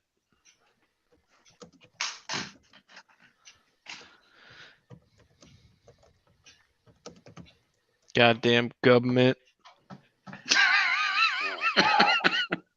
Motherfucker. All right. Hopefully you can see that. Tell that to fucking Texas too. He's like, oh, my fucking phone, my phone. As soon as I jumped in here, he's like, oh, I can't hear you. And he fucking dumped out. Nah, bullshit. Oh, crap. He's intimidated. He's just being a little bitch. You showed He's up being a little bitch. You got butt hurt because you got a bigger cock. Whatever. I know. And he's supposed to come visit me, and he's like, dude, reset your fucking Wi-Fi and get your ass back in. And don't Hey, go visit him. You'll never I'm come not back guys, home. No, can I ask no. you something? He's got to come visit me. Well, son of a That's I'm what not I'm coming saying. to Don't go Illinois. visit him. Oh, No, hey, he lives in Illinois. Fuck that shit. Mark, go ahead. Can I ask you guys something? Have any of you guys tried any of the new Taurus revolvers within the past year? No. No, we're gun snobs. Okay. I'm a Smith now, so yeah, no. Which one are you looking at? Well, the 605 or the 856 revolvers. I have Right, no, so no experience. The 856 I have zero experience with. The 605, I've heard good things about it. I have, over the years, had to send a few back. Yeah. It's kind of, here's the thing with Taurus, and just don't take this the wrong way, guys. Taurus is a good manufacturer, but the problem with Taurus is they try to put shit out too fucking fast. Yeah. And it's basically a lot of MIM parts, and when you get MIM parts, you get bullshit. Right. Hey! There we go. Salty Outlaw back in the house. Hey! And I see J Dog is in the comments too. Gotta give a shout out to J Dog. Yeah, I saw him out there. I called him out. What up, Salty? Does his audio not work? Now, can you hear us now? Can you not hear us? Yeah, it's still sounding like shit, but if y'all can hear Oh, me, eat my dick. Hey, don't threaten me with a good time, motherfucker.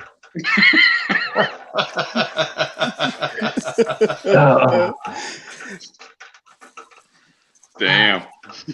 If you all didn't think this was gonna go south, it went south pretty quick. Yeah. Alone with some outlaw dick. You two go ahead and do your own private chat. Hey, Get a room. again, don't threaten me with a good time. Hey, fucking Jason was here. You were here like what, 2.5, 3 months ago? Almost 4 months ago. Was it? Yeah, it was that fucking long ago. Jesus. Yeah, dude, it's been a while. Ah, fuck. And then Travis was just here. He just left on Sunday, or not Monday. And then yeah, now it's fucking Michael's turn to come up here. I mean, bro, we've been talking about it for what, 1.5 years, 2 years, some fucking crazy shit. You two have had it. Yep. Yeah. Well, he's just not that far over the border in Illinois. He's not. But I'm not going to Illinois, man. You want to fucking hang out? You better come up to the much more free state of Wisconsin and come up here. I'm sure you two will have a lot of fun, and you'll have a lot of fun grabbing his beard. Well, you're just I'm sensing the jealousy here. You shouldn't be jealous, Scotsman, because you were here first. I'm not You jealous. spread your DNA across my fucking kitchen. I know where your heart lies. I'm not jealous. Yeah, no. There's more history there. Don't worry. You're safely implanted in my subconscious. Anyway. So, anyways. Anyway. Talk about something else. If Hey, how about shotguns? We've been talking about everything else. How about shotguns? Well, yeah, this conversation is just kind of grossing me the fuck out. So we can only if you happen to live in one of those communist states where you have a governor or a mayor trying to tell you how many people you can have for Thanksgiving, do me a favor. Virginia. Right there. There we go. Y'all think I give a damn about any of that bullshit? Hell no. You freaking- can take I'm gonna Look, fry guys. up a fucking turkey. Hey, I'm gonna fry up a turkey out back. I'm gonna make mashed potatoes and gravy and all the fixings. I don't give a damn if that Look, bug-eyed, guys. fish face looking y'all need- piece of shit is gonna say I can't have Thanksgiving. She can kiss my ass. She can suck a fart out of my asshole. Amen, sister. Amen. Now y'all need to listen for a second. Just for a second. Hear me out just for a second, guys.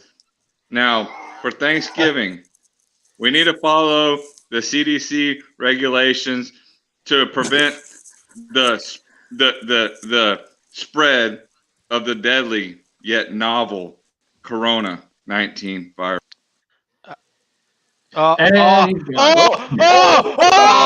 Government! It's fucking government! Government Damn kicked his you. ass out, man. Oh, he's about to lay down the secret, and government said nope. Yep. So God if damn you're, it. if you're out there and you're watching, Everybody I work with has C19, and here I am having to go into work every damn day, being around them people. God What the damn, hell? goddamn people. It's this simple. Don't listen to the CDC and don't listen to Oh! Josh anywhere. Oh, you didn't get attacked by the black helicopters? You made it through? That was the quickest raid ever. Goddamn Now I'm government on- came through the ceiling. Oh shit! They got him again! They got him again! They got him again! Shit! Oh, boy. Oh, he's back! He's back! Oh fuck, he's back! Oh my Quick, God, I'm before they on the come top again. row. Oh my gosh. Oh fuck, every time he comes out, I keep climbing higher in the ladder in the video thing. Yeah, I fucking cut out again. There we go! Yeah, there we Oh, go! you're back There on we the go! bottom.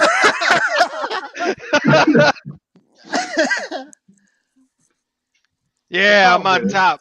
I'm on top. You're on the bottom. Yeah, fuck you, Josh. I'm sorry, bro. I'm sorry. Oh, I'm shit. sorry. That was good though. That was good. Yeah, that was funny. You can hear Oh, them black boy. helicopters outside, can't you? So how you gotta protect yourself from the black helicopters is They're breaching through the door. Well, Scotsman, may I ask, do you have any shotgun preferences during these times? 10 gauge, as big as you can go. 8 gauge, 6 gauge. Do they even make a 4 gauge? I think they do. They make I believe they do. Is there a 0 gauge? Like how big does this fucking go? So for those of you that don't know, and I don't give a fuck about YouTube, so it is We're on getting duty. banned. It is on duty. I have my Remington 870 Wingmaster. This thing is older than me. That's a big barrel. This is about 45, somewhere in there, 45 years old. How long is that barrel? 28. 28. This thing shoots like a fucking dream. Yeah. And it is on duty. My dad's got an old Winchester. I think it's either a 30, but I think it might be a 32 inch. It's fucking big. But I mean, that thing, you pull that up for a bird, pa!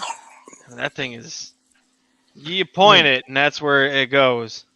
I would say the number one shotgun that I wish I could have picked up is a Browning 10 gauge. I had a couple opportunities to pick one up, but unfortunately I didn't have the cash at the time. How much did a 10 gauge cost? Those particular ones at the time were still within a good, decent amount for what you were getting. Was it new, old? What was it? Oh, they're old. You don't find those really new anymore. No. But they were right at $900.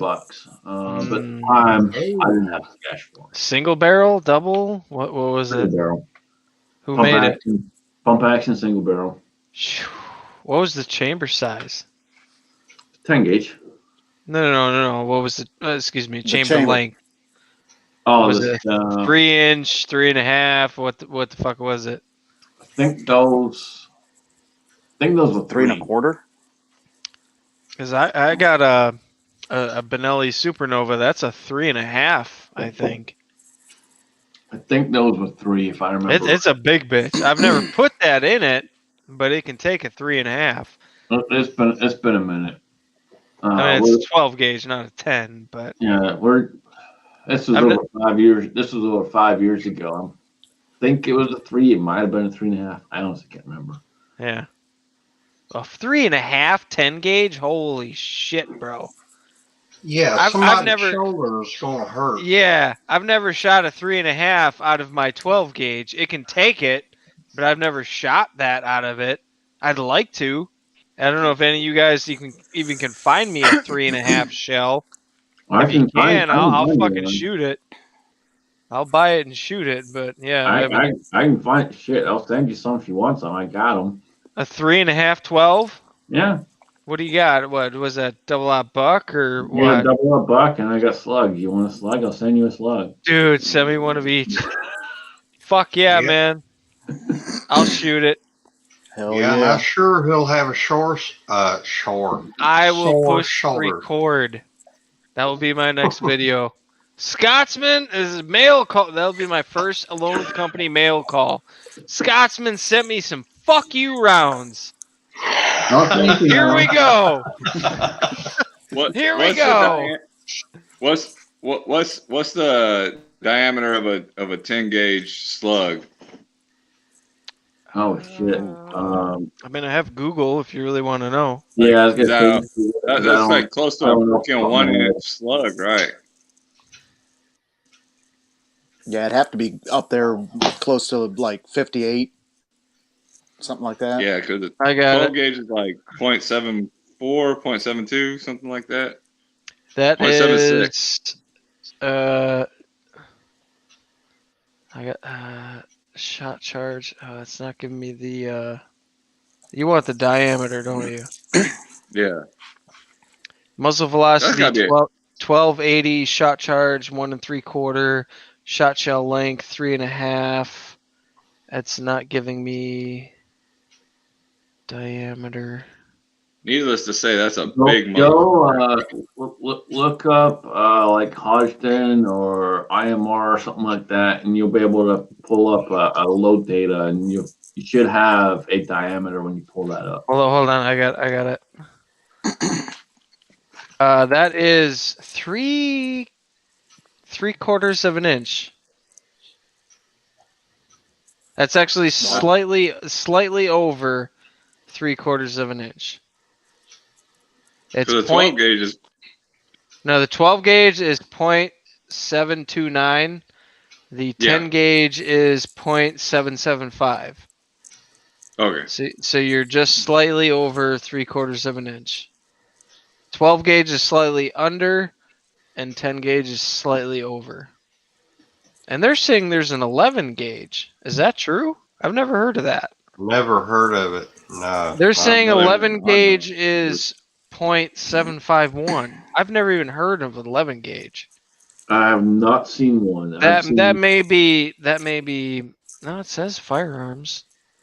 Guys, a perfect balance between 12 and 20 gauge is 16 gauge. Yeah, I don't know. That's what the Google is telling me. So take that for what it's worth. I'm all about- Appreciate you showing up, man. Good to see you. Sorry your phone's dying. Good to see you though. I'm all about ammo availability, which means that nothing fucking matters right now. Well, I hope all you guys were slight preppers before all this, because I was, at least with ammo and some other shit. Oh, yeah. Have any of you guys ever shot anything in 38 Smith & Wesson? Is my question, because I got a bunch of those rounds. What about it? I don't know. I'm asking you. I mean, Yeah, actually had a guy show up at a competition not too long ago with a with with a with a revolver chambered in 38 Smith and Wesson. He had the moon clips and everything, and that was the weirdest sounding gun. It was indoors and everything, but when it would shoot, it would just make the weirdest sound. Like I'd never heard anything like that. It wasn't, I don't know if it's lighter than 38 Special, but yeah, it was such a weird sounding that pop to it. It was just so weird sounding. It was interesting, and he reloaded his own ammo, but yeah, that was some interesting stuff. well, this isn't reloads. This is MagTech, and I bought 3 boxes, 50 rounds each box off a guy, and he just wanted some beer money. And I'm like, sure, why not? This was a while back. And I haven't seen any firearms chambered in that round. And I know they don't work with 38 Special or, that kind of thing. I don't know what to do with them. They're just sitting here. I thought they do work in 38 Smith and Wesson.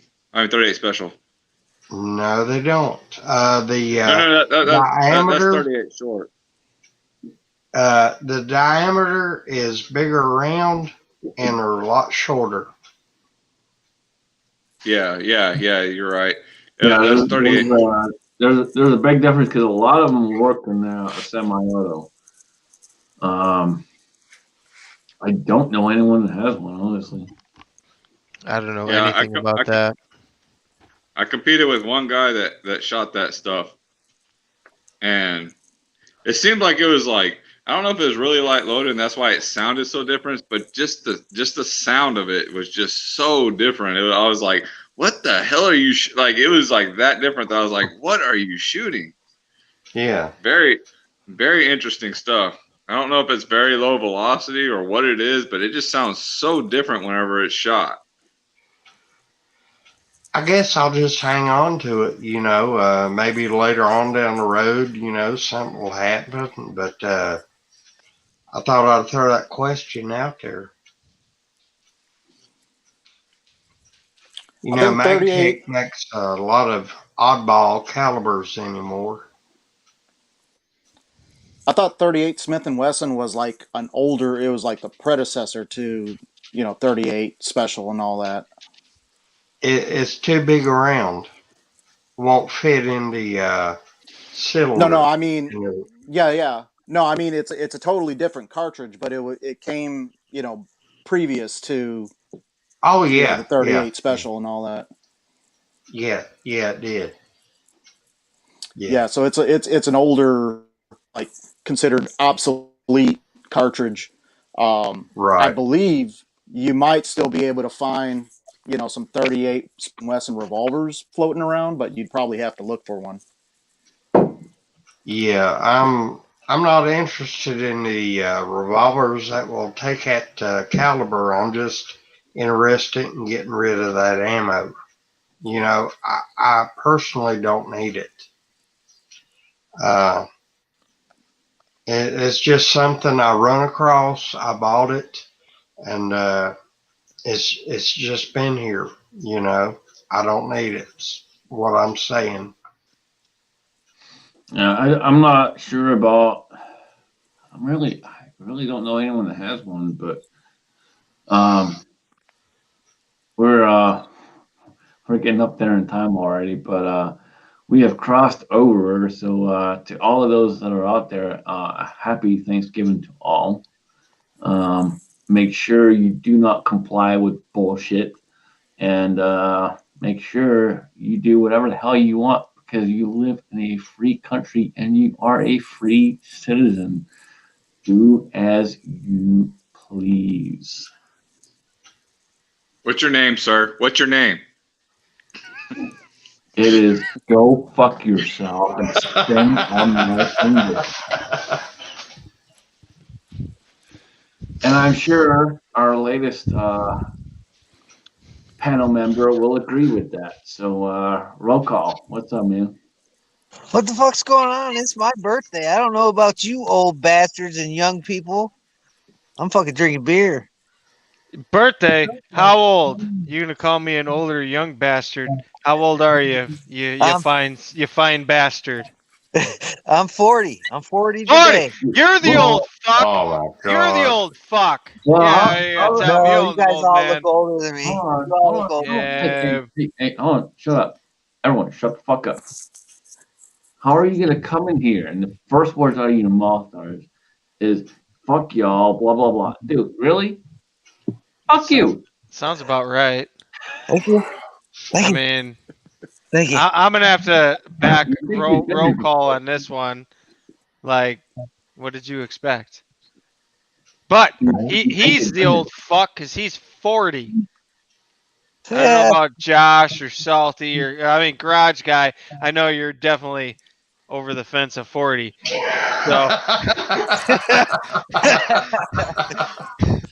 so if anything, you should be talking shit to roll call. Like, hey, you fucking old punk, you young punk. I'll teach All you a right, roll lesson. call. You're still wet behind the ears, buddy. There you Other go. than that, There you go. I know because it's raining. It's raining. It's wet behind the ears. Roll call, pull your head out your ass. What's that? Pull your head out your ass. I'm trying. How Hey, old are you, Scotsman. Salty? Hey, Scotsman, you there? Yeah. All right. Listen, a couple of months ago, I know you took the oath and become a United States citizen, Heaven. and I never got to do this in person, but I want to congratulate you. And you're awesome. Love your videos, love your live streams, and I am going to make a video commemorating that. And it Uh-oh. has to do with a cardboard box and a bottle of Mad Dog.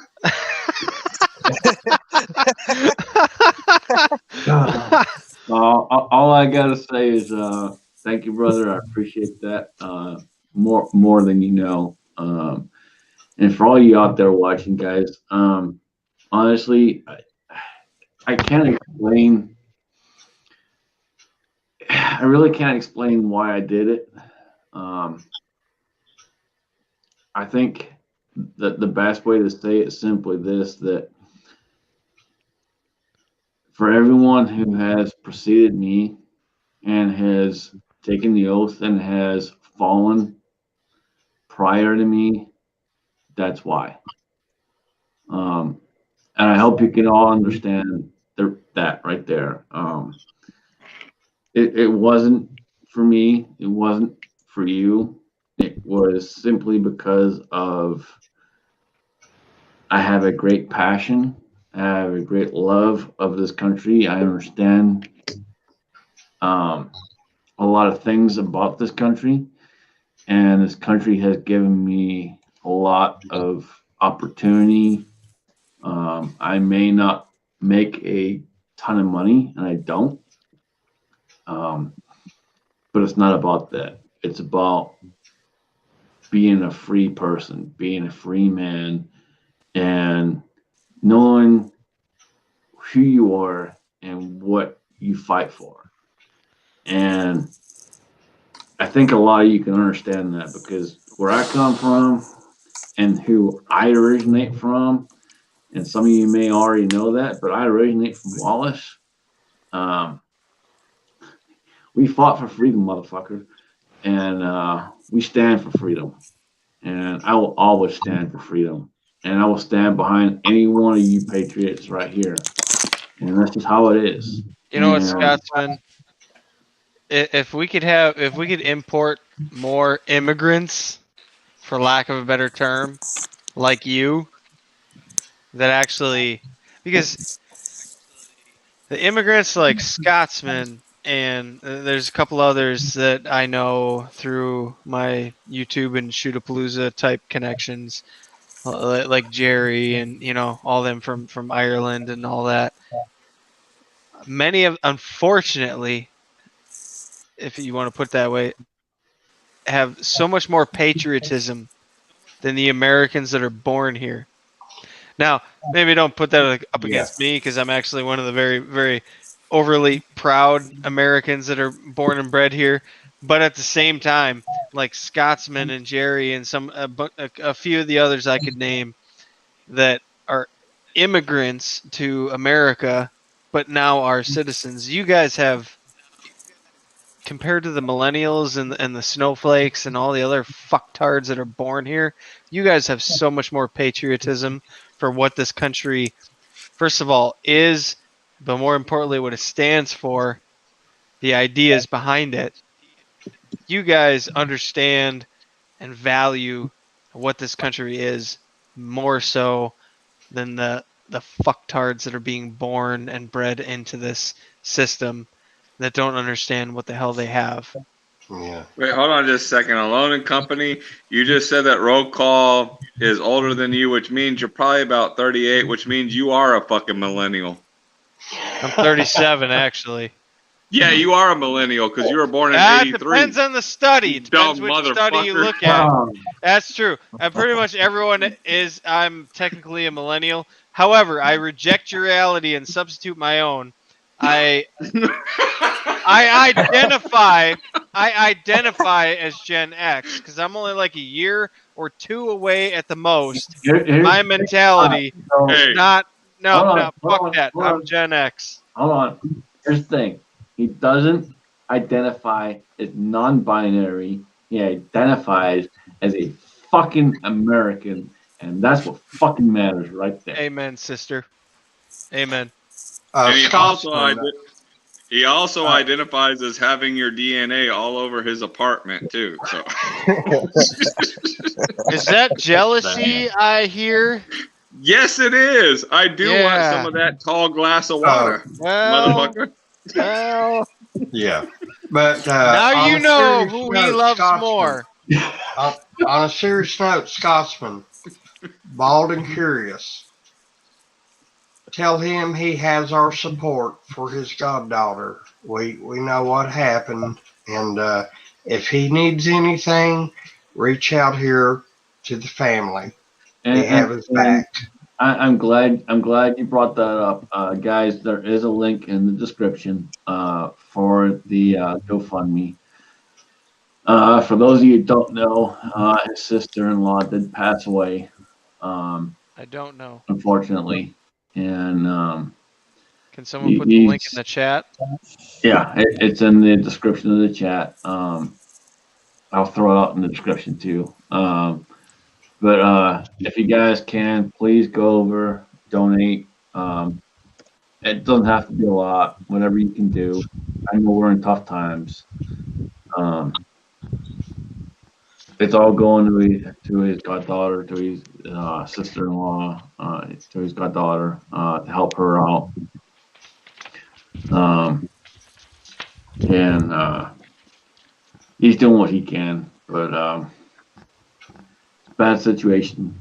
Cancer is the fucking problem.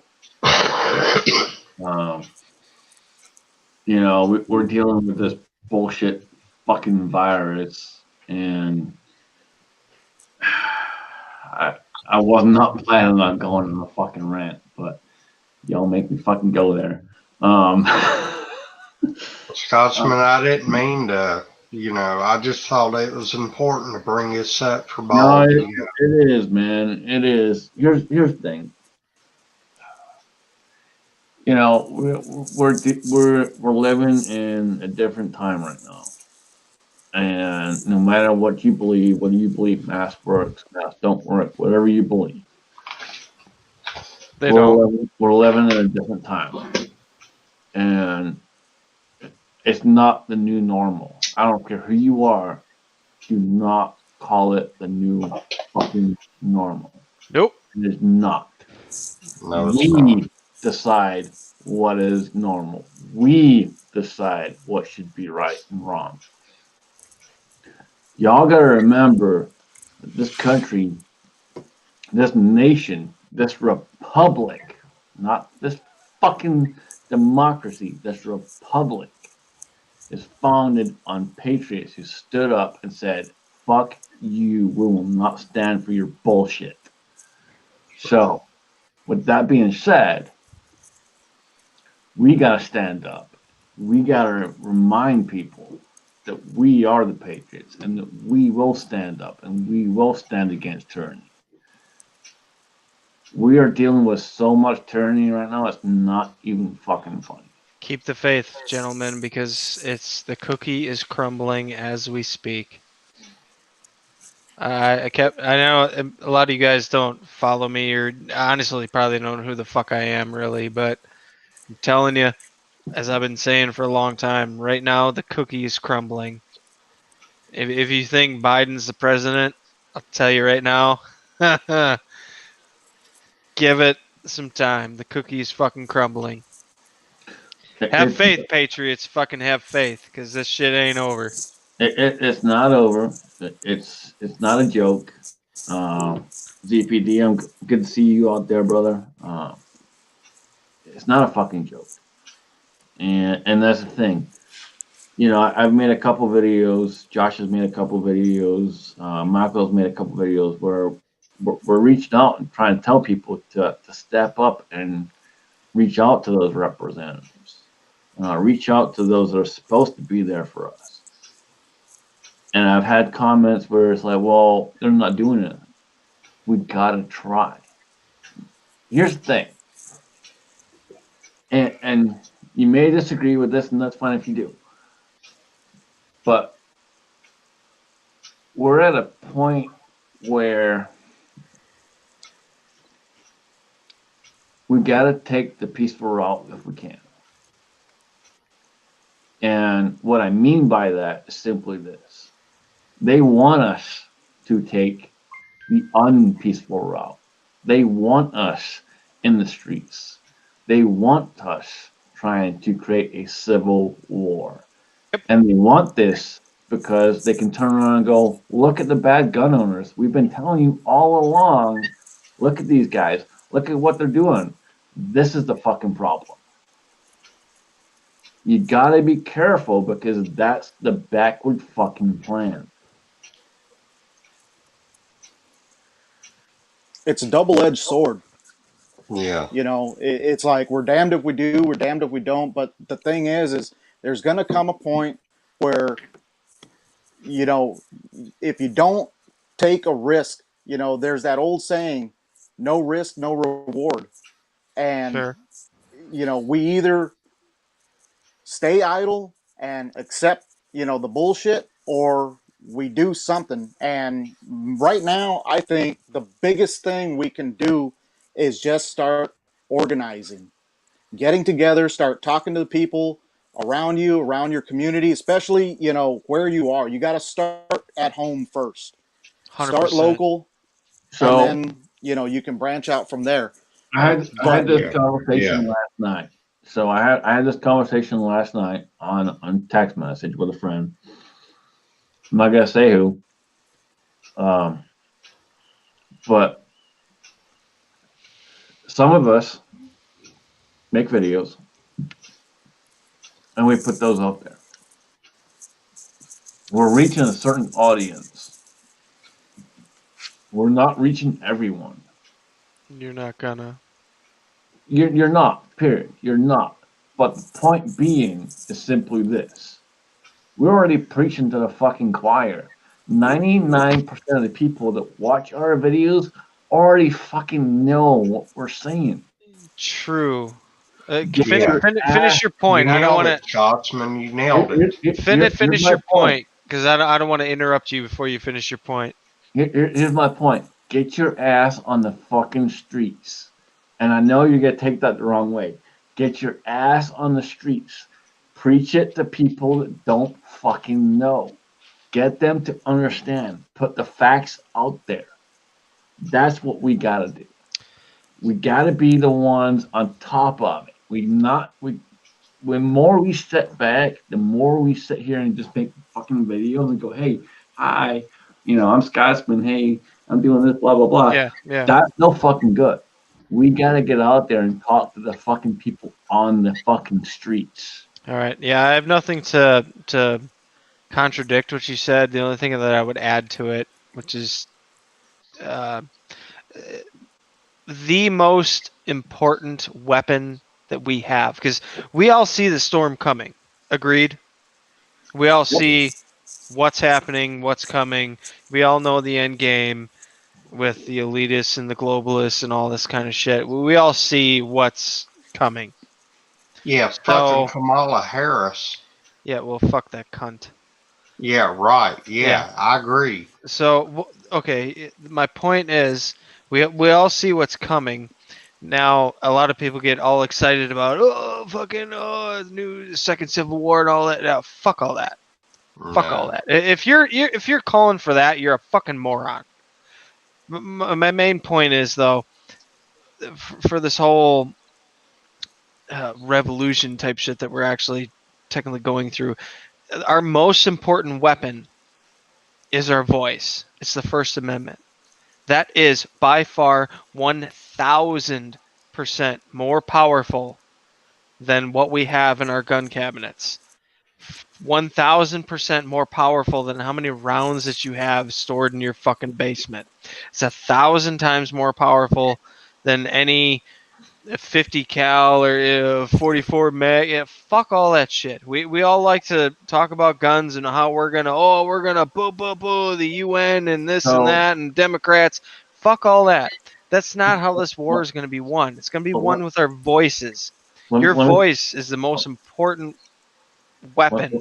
Let me interrupt you for 1 second, and I want to interrupt you because we got this right here. So I had this in the conversation last night too.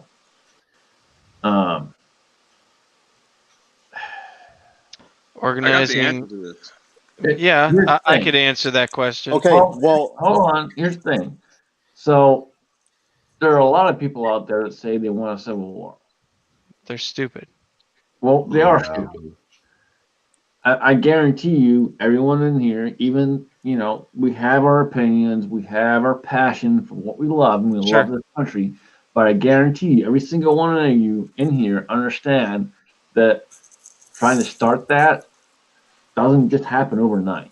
There's a big fucking thing that comes in place with that. So, with that being said, the conversation I was having was, how would that even start?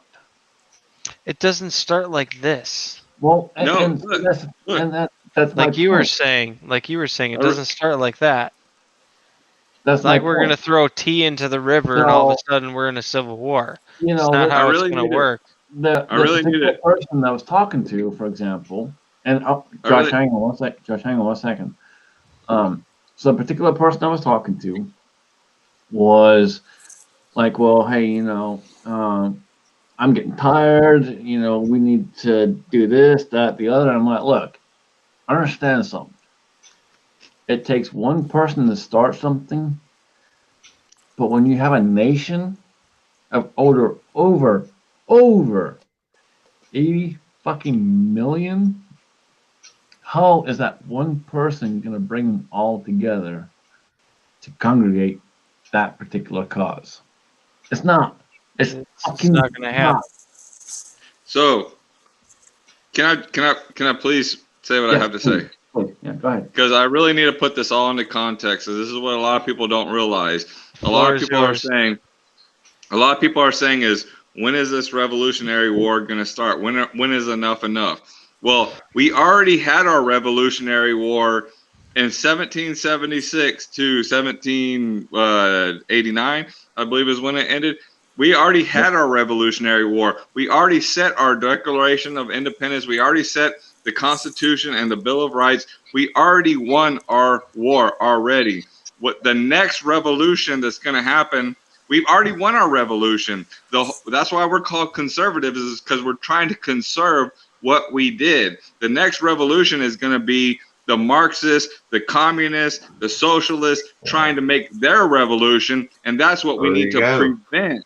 We are not doing a revolution. We already did our revolution. We need to keep what we did in our revolution, period. That's it.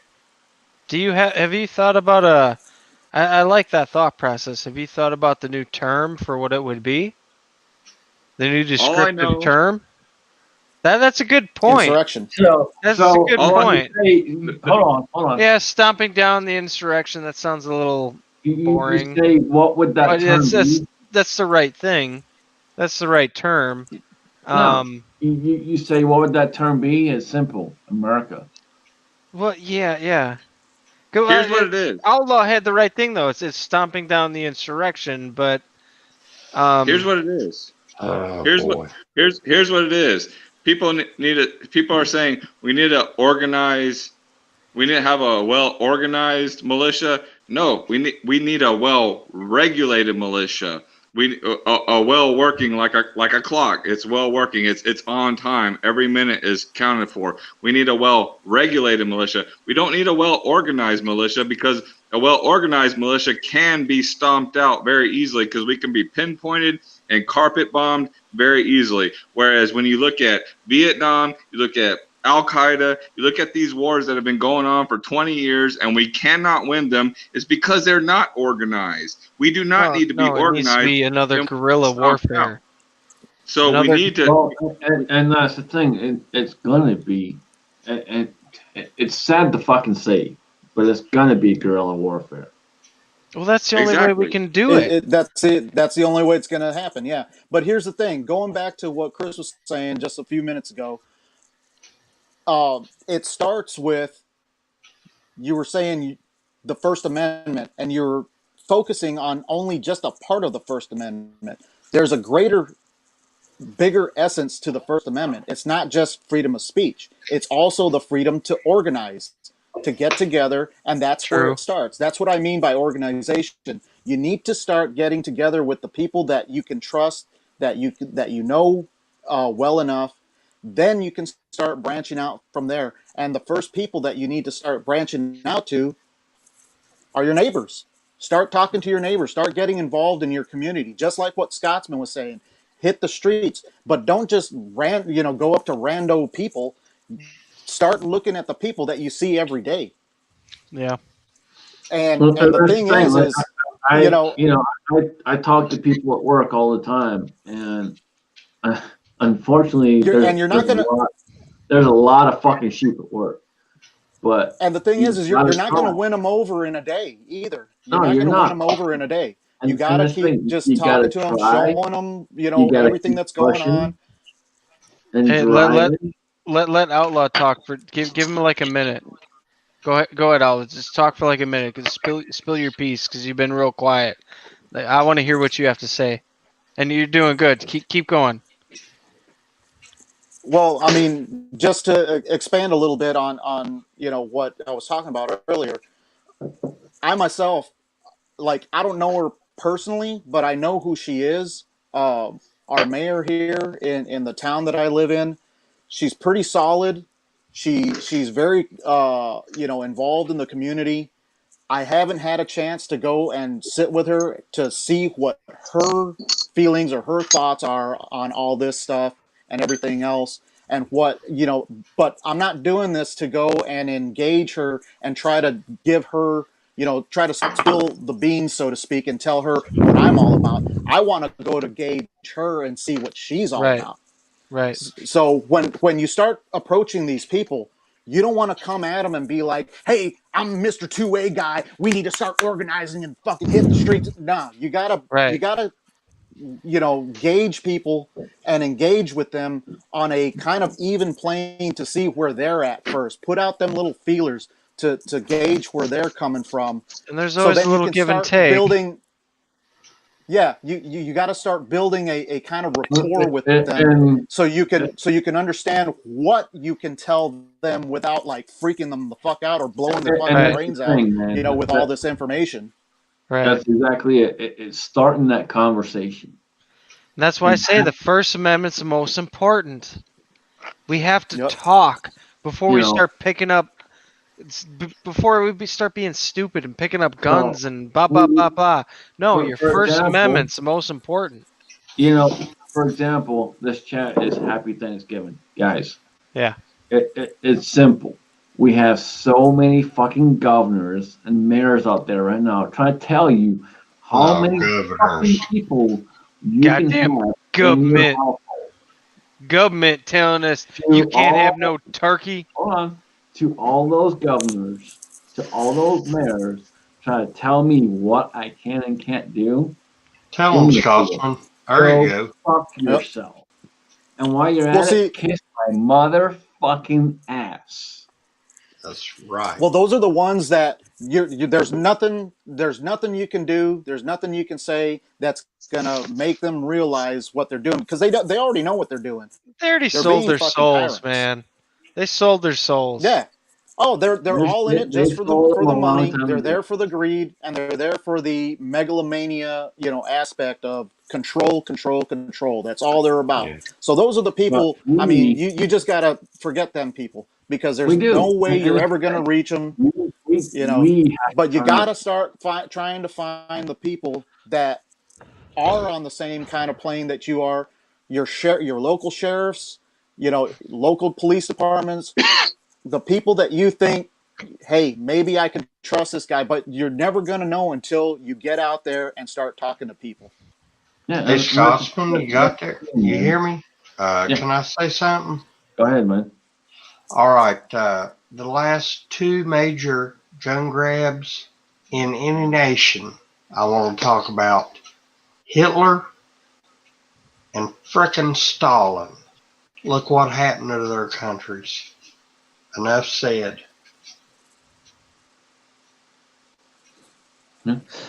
Can I interject here? Yes. I get what you guys are saying. I call myself a fake combat vet because I didn't go outside the wire but a few times and experience that kind of reality. And I agree with you guys as to the terms of these people that call for civil unrest or some kind of combative commitment. I understand that to a certain degree, but I've said this over and over again. We really need to realize the information that is being put forth through social media. Like I don't know who Chris is. I think he's the guy that said I was really old. But oh, come on, man! I'm giving you a shit. certain degree- I mean, yeah, it's your birthday. It's your birthday. We gotta be nice to you, but yeah, you fucking We old don't guy. gotta be nice. Don't give him shit. I don't give a Yeah, fuck. you fucking So- old guy. Anyway, keep so going. I get he's to a certain extent he's right. I mean, if you look at all of the people that are on social media and you see what they flaunt and what they do, my whole thing is what I say all the time is when the information stops flowing and there becomes a major disconnect in the information, we create a problem. We don't create a small one. We create a major problem in trying to identify where we need to go, to organize, to talk about, who to talk with, who to not talk with, and who to continuously pull our support behind. So many people that I have seen on the internet string false narrative or to profit off of certain aspects of this community. And I see that you guys call it a community. I don't call it a community. I call it culture. So I call it a Roscoe, culture. brings up an excellent fucking point of Yeah, very excellent. Culture. Yeah. of how it's all we all come together. But the problem is we all come together, but at some point in time we also all stop. And that's the fucking issue. We all talk a big fucking game. And depends who you are. well, hear me out. Let me fucking finish, you dick. Yeah, I love you too. Yeah, I There's get a what lot- you're saying, though. Right. Continue. So- Continue. You understand what I'm saying? There's a lot Yeah, of people yeah. that play big fucking game. Yeah. The problem is they don't fucking follow through. And where Rocco's coming through, and what he's trying to say is exactly that.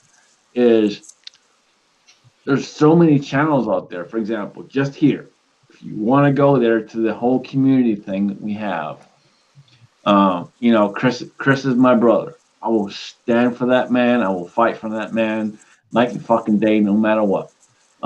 Josh, Rocco, Michael, Mark, everyone. You guys all notice how he talked about me first? Just saying, it's not a big deal. He mentioned me first. I'm just gonna throw it out there.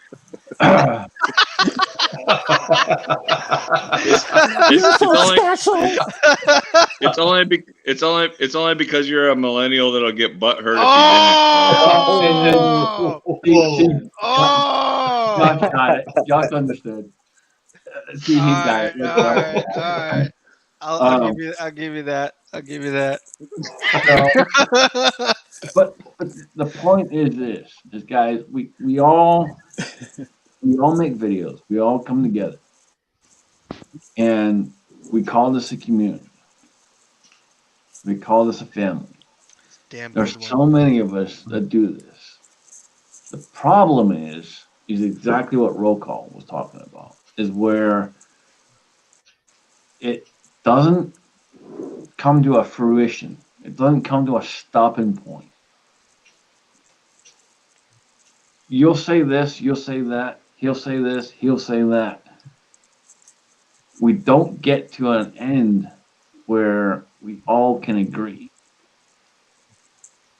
And unfortunately, that's the nation we live in. That's the country we live in. That's the world we live in. We're never going to get to that fucking point. 200% agreement? No. Yeah.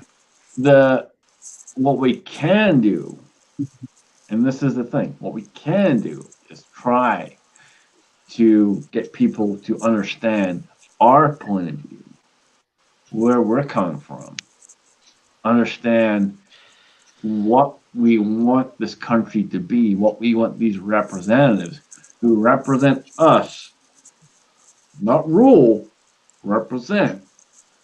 Big fucking difference. Yeah, you got that right. I think. Go ahead. Finish your point. Rule, represent, not rule. That's the major fucking thing. So I think what you're. Here's the thing. So many people right now are willing to go ahead, and I've had this happen. And this is where I get pissed. People who I consider dear friends, people who I consider family, turn around and go, rules are rules.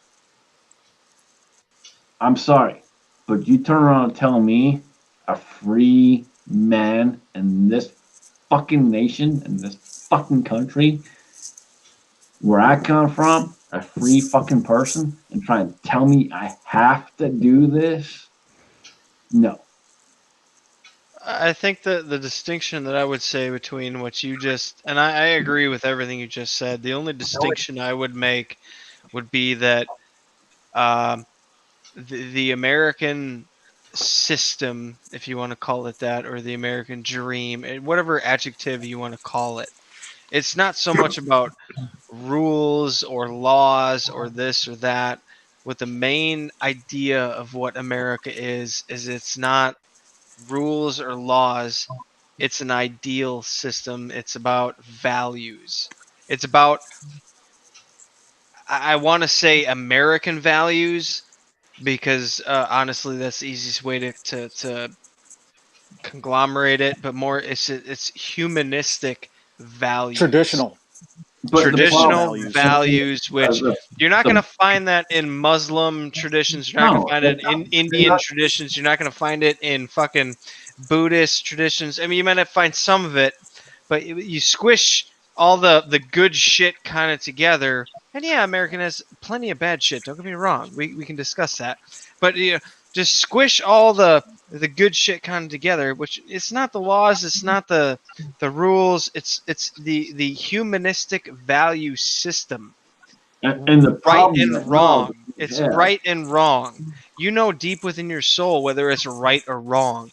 That's what America is built upon. Now, has our political system followed that? Has our dictatorships followed that? Of course not. But the American people have followed that. The American fucking people have followed that system. And you said it 100% as the dictatorship, and we are not living in a fucking dictatorship. No, but we and I are. refuse to.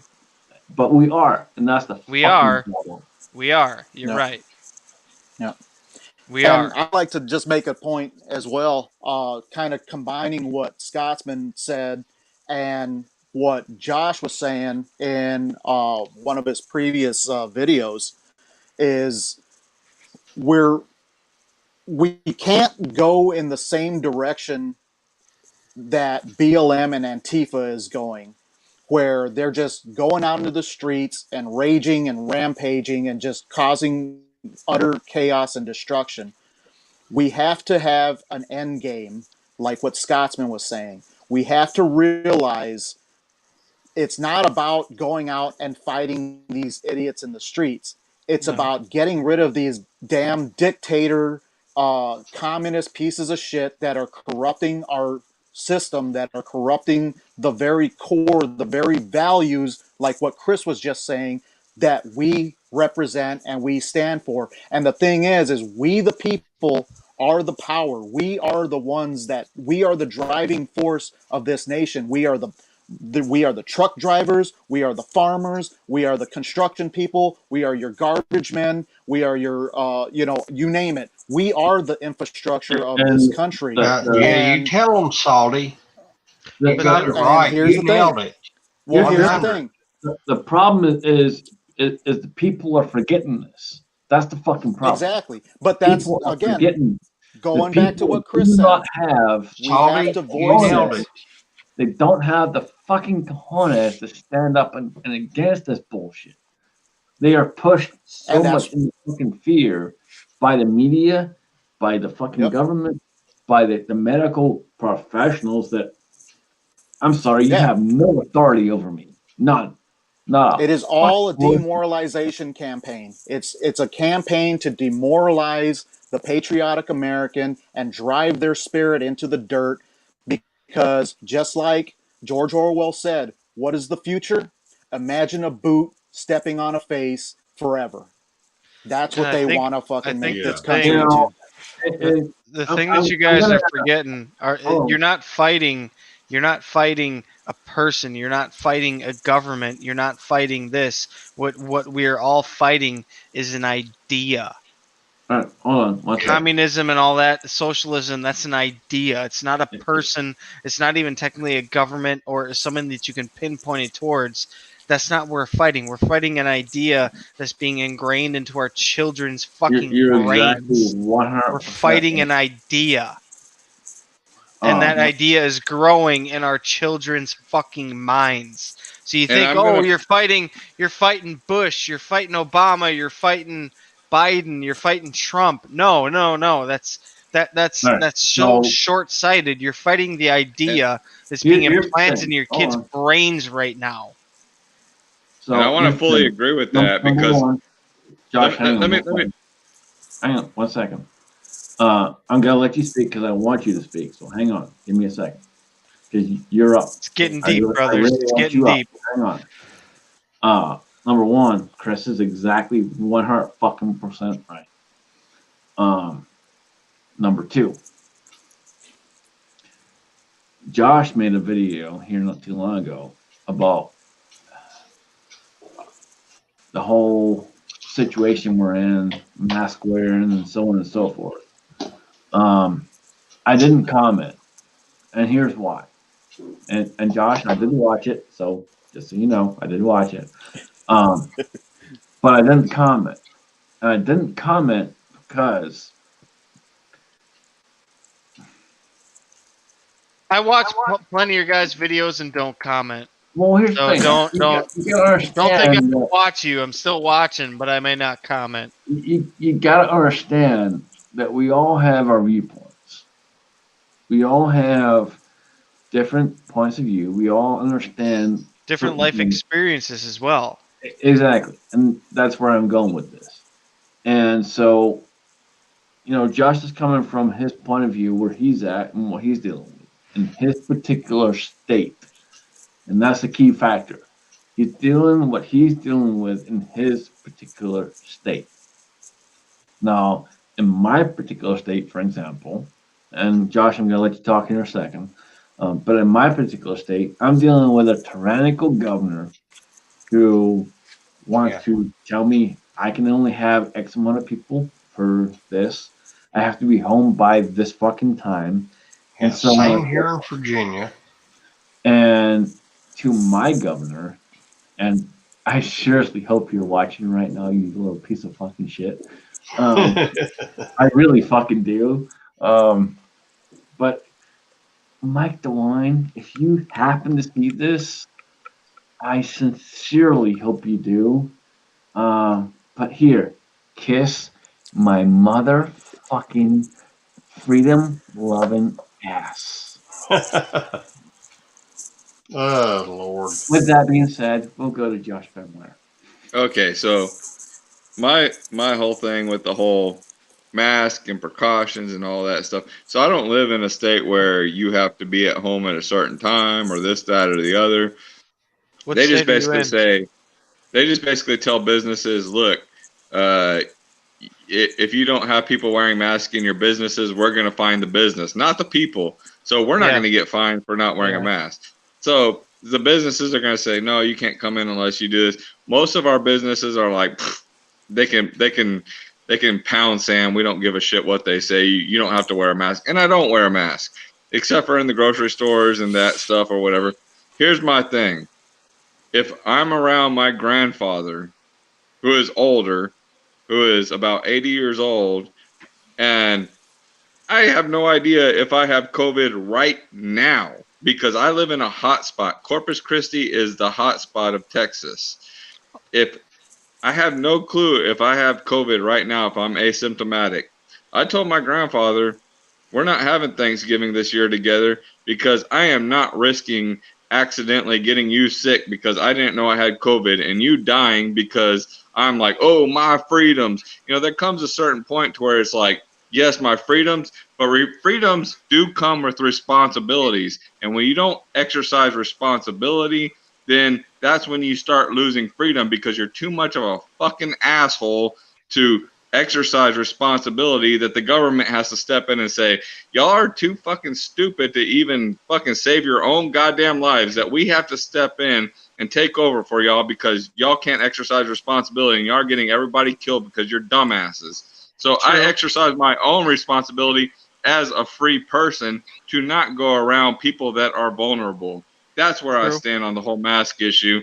And with what Alone and Company was saying about what we're fighting, and I agree with what he's saying. And what I'm saying is along with what Bruce Lee says, your enemy is not the enemy. Your enemy is a mask.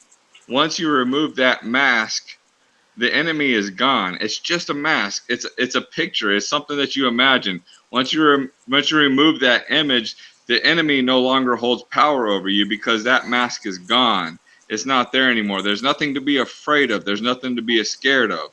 So, and I'm not saying mask like in COVID mask. I'm talking about like mask like the way you see a person. Yeah. Metaphorical. Yeah. So what we're fighting here, what we're fighting here is something far beyond politics, and it's such a shame that we let this come to politics, because if it didn't come to politics, I'm sure every single one of us would take our own responsibility and say, you know what, I'm not going around this high risk person and exposing them to potentially getting sick because I live in a high risk community and I don't know if I even have it. So I'm going to be careful on my own as a free person taking responsibility. I'm going to be careful around this person because I don't want to possibly risk getting them infected. We would take that on our own. Now, in Scotsman State and in states where they're being dictatorial. Like I told my buddy 2A EDU, I said, if I lived in Michigan, I wouldn't wear a fucking mask if you fucking told me that you were going to shoot me dead on the streets, because fuck No, Governor I Whitmer. I Fuck won't. Governor Whitmer. I seriously, I will not fucking wear one. I went to the store, not yesterday, day before. I went to the store, and they got a brand new fucking sign on the store. And I've been going to this store for years. And they got a brand new fucking sign on the door. No entry without a mask. I walk straight fucking in. I don't give a shit. I haven't But worn a fucking mask beer, since get my all this fucking shit beer, started. walk up to the fucking counter, my beer in the fucking counter. Guy looks at me, he's standing there looking at me, scans the fucking beer, and starts punching buttons on the fucking computer, puts a mask on top of my beer. Did he really? Well, hold on. This is recent? He put one on top of my beer. I went like this. Flick. Fuck you. Really? I've not come across that at all. Ever since this shit started, the only time I've ever worn a mask is because I own my own maintenance company for fixing shit. The only time I've ever had to wear a mask is when I go into certain clients. I'd say like maybe 15% of them. They get a little pissy, like, "Ooh, you don't have a mask?" I'm like, "No, I don't. Can you provide me with one?" "Oh yeah, here you go." And then I'll put it on, but I have my nose out, and like it's like fuck you.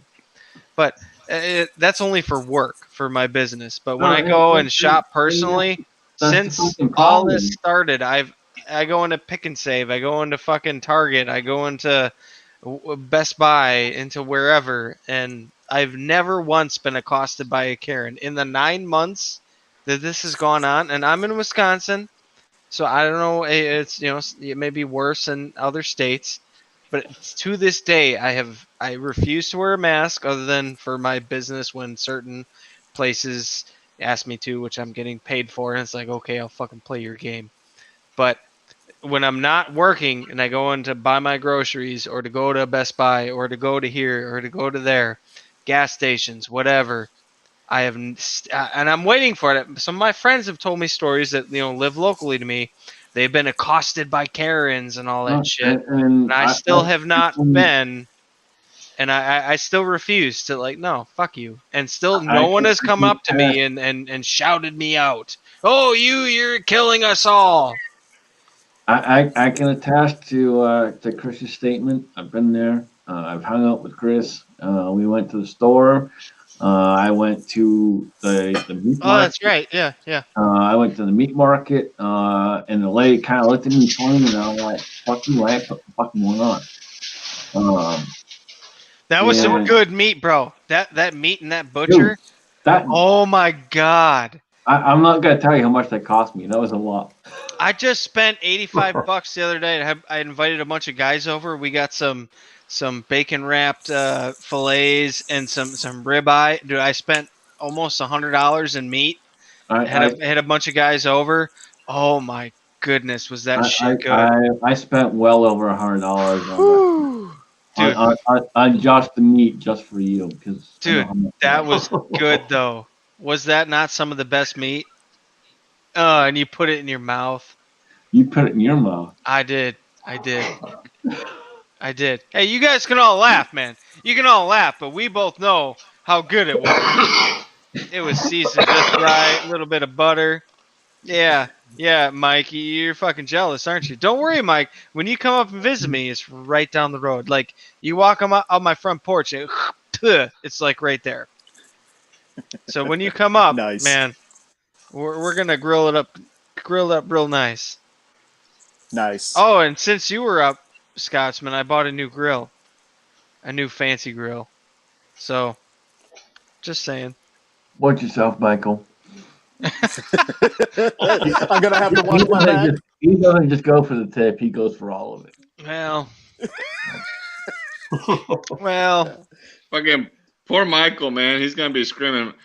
I said I'm bilingual, amigo. Leave me alone. I don't know what you're talking about. Michael's not gonna know what to do with himself. Well, wait, he ain't gonna deal with it himself. He's gonna deal with it, Chris. It's gonna be a problem, man. It's gonna be a problem. I don't even fucking know what to tell you, dude. You fucked. I don't think you're discouraging him. I think you're just kind of encouraging him. To be honest with you, his mouth is starting to water. Like, Is he salivating? What kind of spices were you using? Spicy. Oh, that sounds good. That sounds good. So, what are you doing next week? Week after Thanksgiving? Same shit I always do. Brokeback Mountain Part 2. You said you were only like what, an hour and a half, hour and 3/4 away from me? We did the math about one an time. Hour and a half, hour and 3/4 About tops. an hour and a half, something like that. Because you're what, like right outside of Kenosha? Yeah, just north of there. I'm like 20 minutes north of Kenosha, like depending on what part of Kenosha, but I'm like 20 minutes north of Kenosha. All right. Yeah. So it's about an hour and a half. Dude, you two need to get together. Hey, don't get jealous, Scotsman. Please. Just because you're like 10 hours away and he's like an hour and a half away, you don't have to get jealous. Don't worry, Scotsman. You got a special place. he won't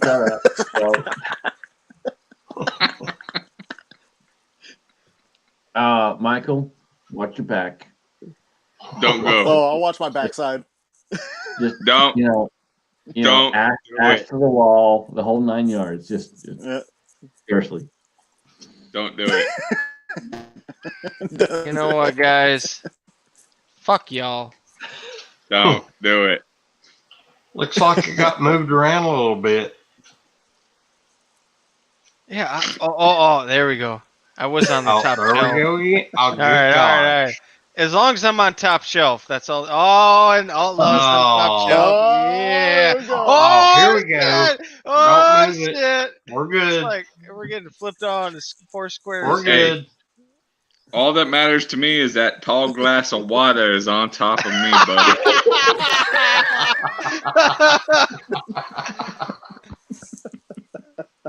There you go. I'm next to garage guy. I'm feeling pretty good right now. Hey. I put him on top for a reason. We'll have one for you, bud. All right, everybody, whatever you got. Cheers to the camera. It's been a good night. Cheers to the camera. Clink. Take a swig. Let's see right here. Yeah. It's been a pleasure, gentlemen. It's been a pleasure. You know, this is my first live stream with other people on here. I've did a couple of others here in the past couple of weeks, and I've really enjoyed this, and I've learned a lot. And one of the reasons I come here on YouTube 8 years ago is to learn. And thank you. I think that's why most of us came on here, is to learn. Yeah, and Scotsman, thank you very much for allowing me to come join your chat. Hell yeah. It's been a pleasure, man. Absolutely. Been a pleasure. Well, thank you, gentlemen. I appreciate it. And Josh, like I said, next time you talk to Greg Newton, tell him I said hello. All right, man. And you said garage guy, what was the numbers? 879. Is that the YouTube whatcha-jigger? Greg Newton, Line Quest Fitness. Wait. And may I give another shout out, Scotsman? Absolutely, brother. Buffalo Outdoors. One of the best channels. You ain't gonna be able to see that. I needed to bring out a proper drink. is a 120 proof strawberry shine. 120. Strawberry. Whoa. You're kind of losing a couple man points when you said strawberry. I was gonna say you just went down like fucking 10 points. At least I 10 didn't points. say This is, strawberry. He did. Oh, this is 120 non-strawberry moonshine. No, I just Well, this is, subscribed to you, garage guy. Some homemade, So, All right. Thank you homemade very much. distilled. I appreciate it. oh, and he just dropped out. As soon as he's about to take He's a gone. shot, this big boy strawberry, whatever. This fucking. Oh, he's back. There He's he is. back. Oh, He's he's back. gone. He's Well, gone. He went away. He's gone. Oh, wait, he's back. Oh, he's gone again. Shit, what the? Oh, wait, he's back. Oh, and he's gone again. What the fuck? And he's back. Nope, he's gone. And he's back. Nope, I he's think gone he's again. playing What hide the and fuck? seek. What the fuck, bro? Fix your shit. Fix your internet, bro. All right, and he's seek. still here. He's still here. No, he's gone. He gone. He Uh, gone. Maybe next Oh, time. oh, he's back. No, what the fuck, man? Oh, He boy. gone. Yeah. Oh, he gone. Oh, wait, he's back. He's back. Oh, wait.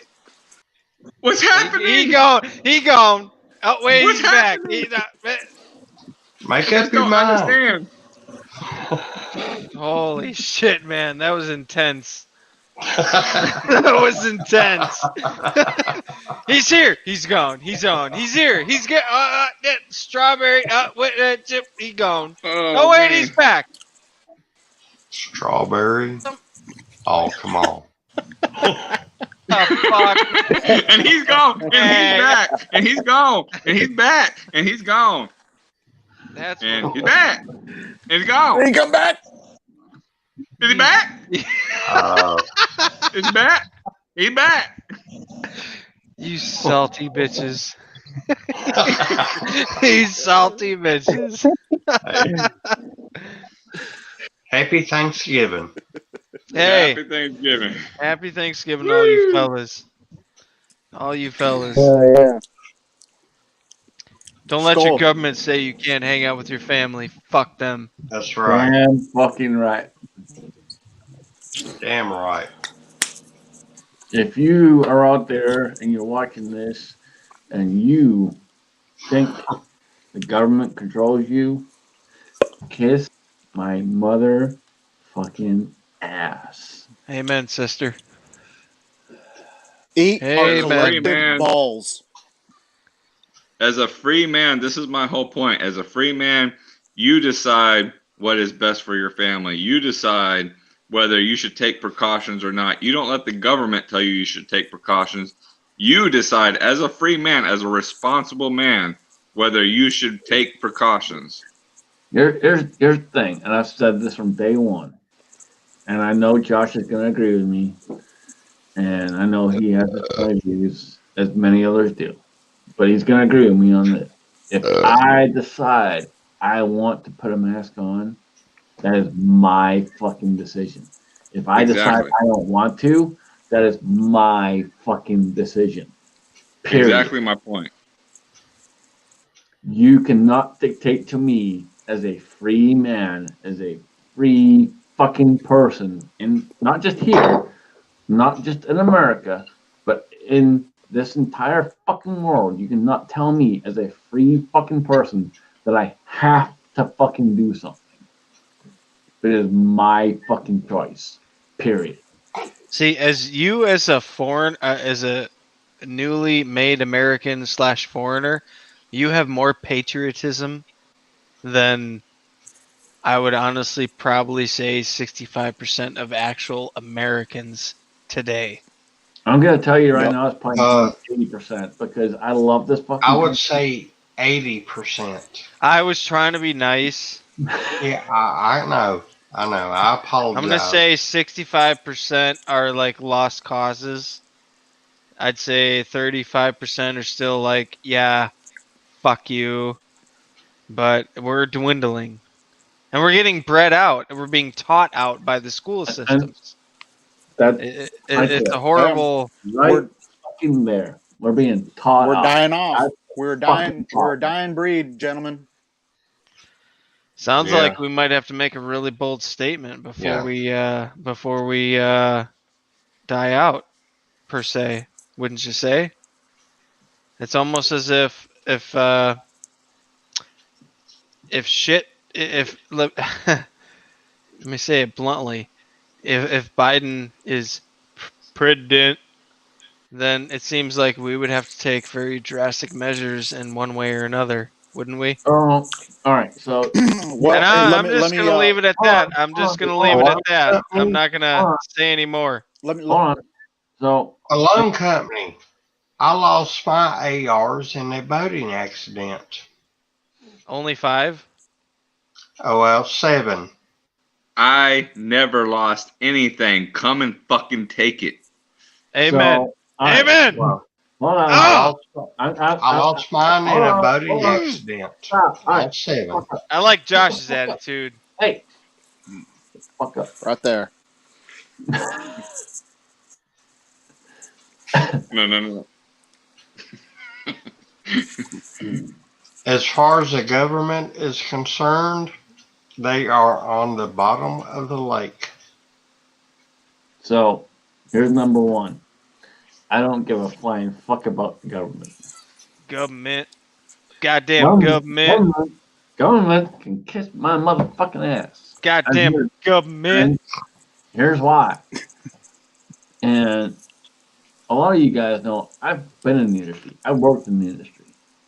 I know what they know.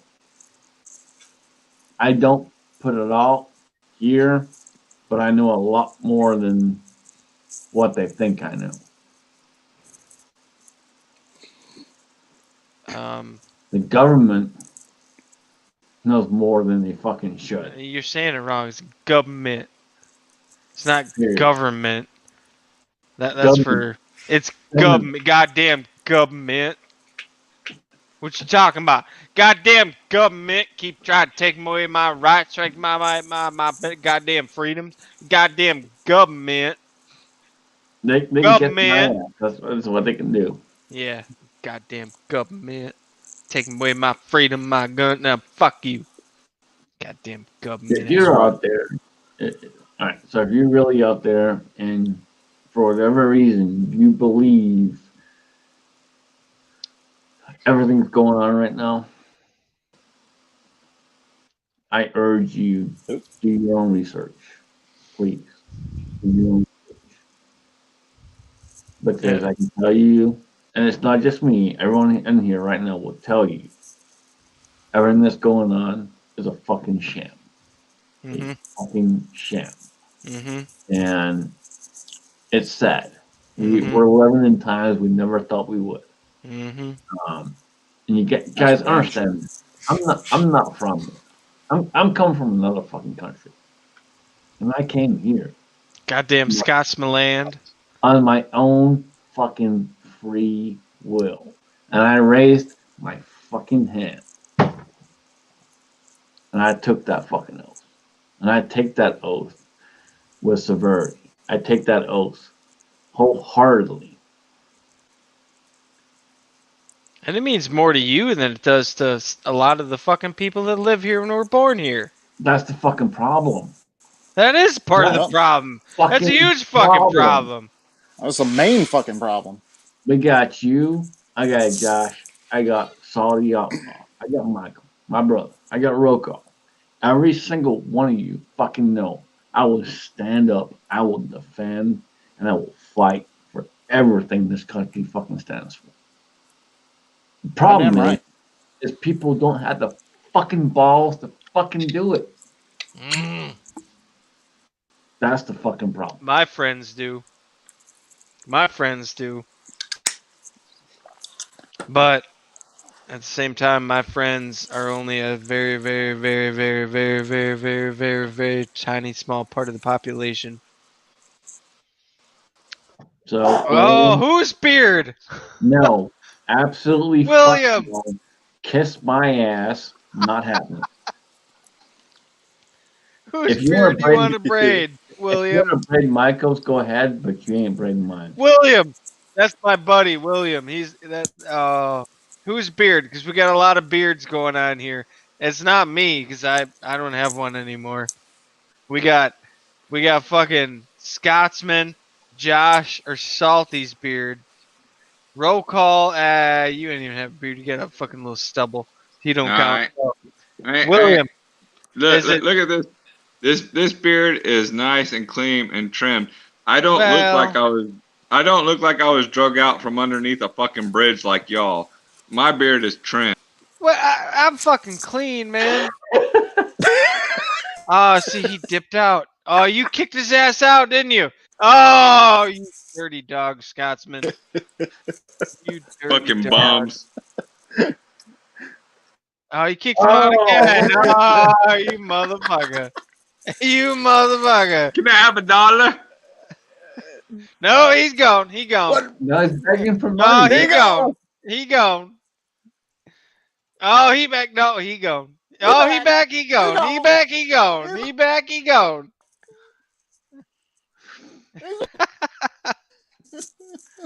Go to my Patreon. I'm sorry, William. I don't know whose beard you want to stroke, but let's just say it's Scotsman just to help his fucking ego. Or maybe my super chat. Hey, don't put me on the bottom, you. Yeah, there you go. You mud. Yeah, put me next to you. That's how I like it. Yeah, that's right. See how I got upgraded? Oh, Sammy.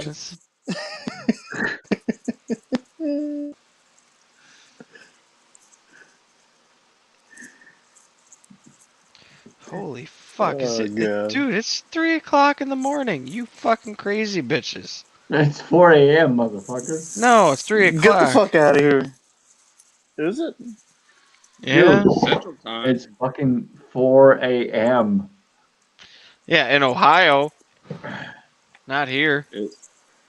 It's 3 a.m. in Yeah, Texas. it's 3 a.m. in the free states. I don't know about in the communist states. Fuck you, I'm free.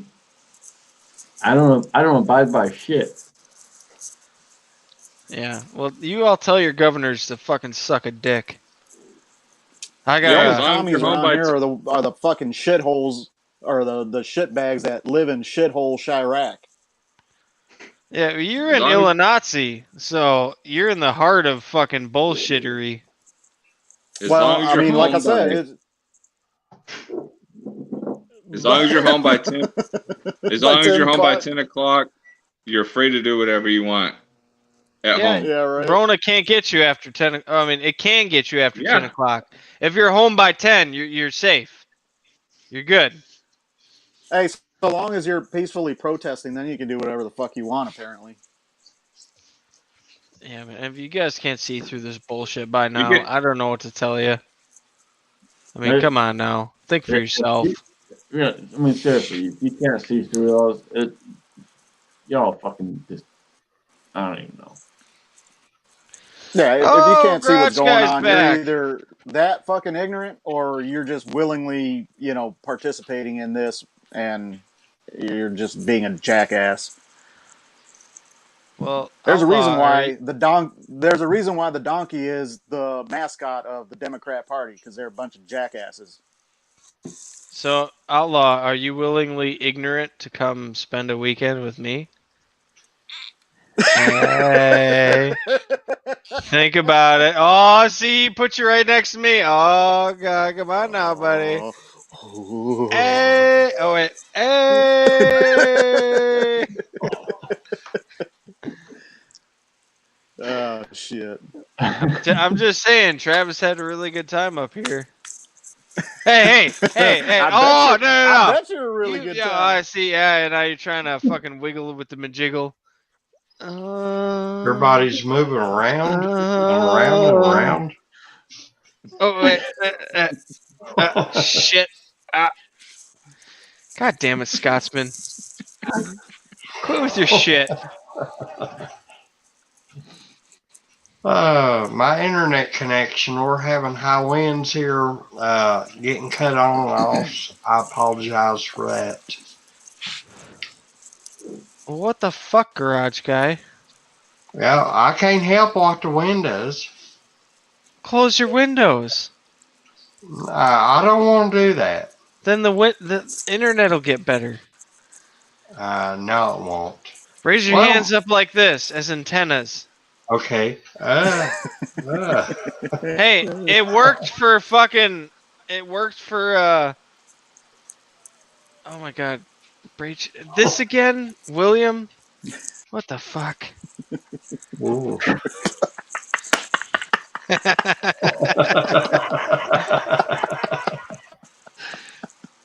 Oh, boy.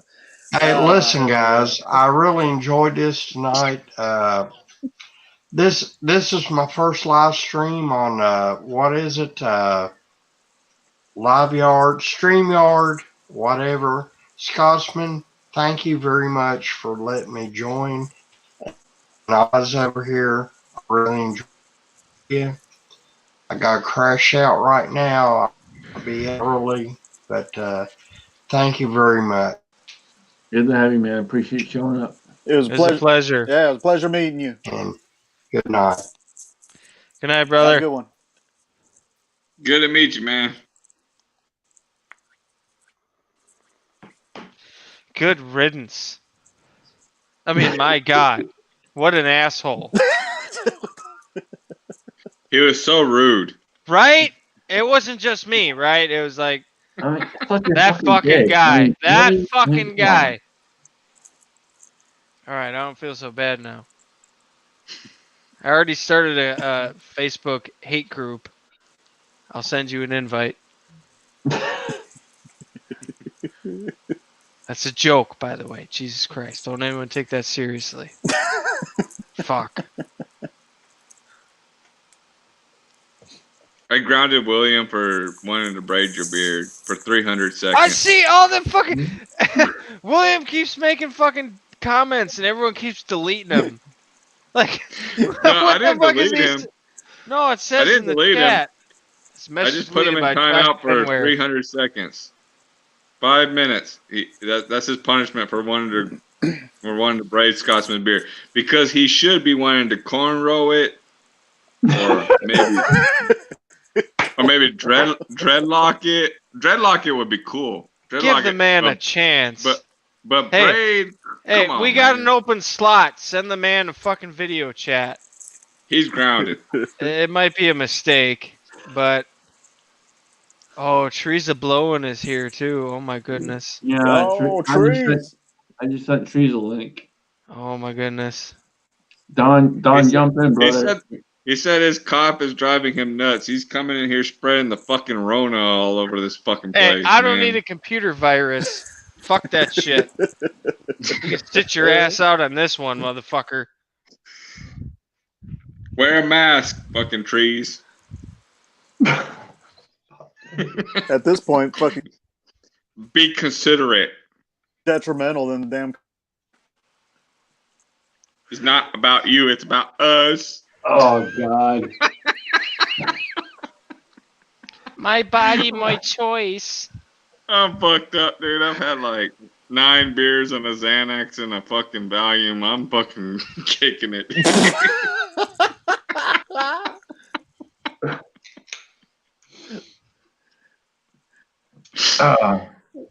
Orbiting fucking Saturn.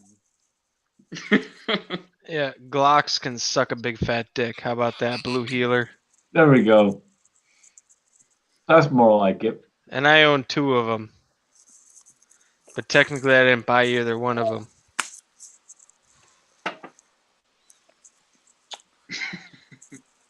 Who the fuck is Midas?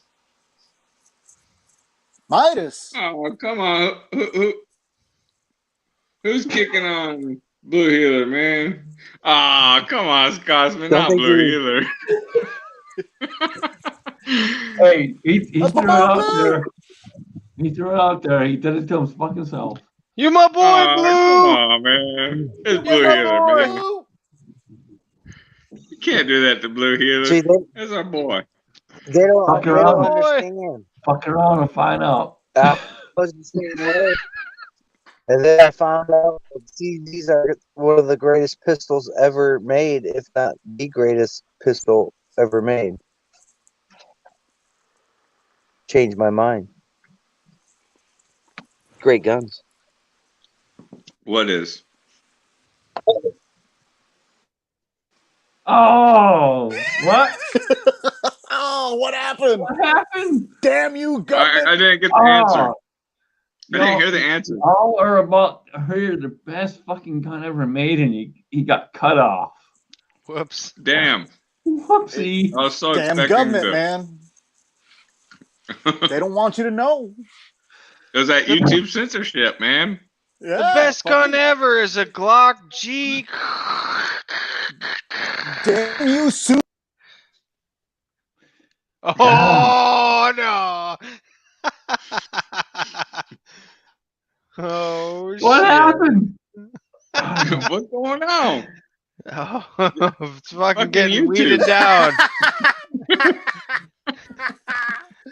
God, we're getting you weeded fucker. out here. The algorithms are getting tricky. That's what I said. The CD is the greatest gun that's. Whoops. Oh, what? We lost you again. Oh shit. What? Damn you, Al. I guess we'll never know. What's the greatest gun again? It's a Glock. It's a CZ P10C. Changed my mind. Oh, now you're just fucking preaching to the choir. Or my SPO1. Yeah. Yes, now he's trying too hard. No, I love those guns. Good guns, man. So I don't have a Glock 19 anymore. I got rid of that gun. See, you're getting the Scotsman hard. You see how you're up in the chat now? You're up on the top level. He's talking good about CZ, so he puts you up on the top. Now, when I tell the crowd I don't own a CZ, he's gonna drop my ass down below. There you go. You go. Right on cue. Right. I'm telling you. Yeah, Don't forget to yeah. cut the balls.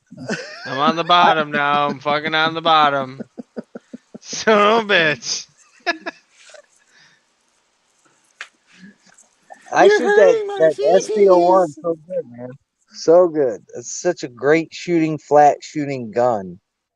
If anything would happen, if these people would ever think about doing what they've tweeted over the past 2 days, I would take that gun. I would leave every gun in my safe and take that CZ. I would. The SPO1, that is the cat's meow, man.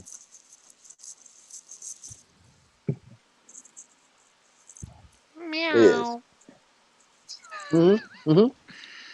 I want a CZ right meow. I do have an MCK. James Pullard, I do have an MCK. I haven't shot it yet. But it feels very, very nice. People say it's a toy. I don't think it's a toy. I think it's an actual logistical possible truck gun depending on your needs. I think the MCK is a very valid option for depending on your whatever your needs. I think the MCK can be very potentially a very good option. I've shot them. I haven't shot mine in particular, but I've shot Eric Bomey's. He has one, and I shot somebody else's. Again, I still haven't shot mine in my particular setup, but the MCK I think is a very valid option for potential uses. Truck gun and what have you. All right, you just mentioned a name right now, Chris.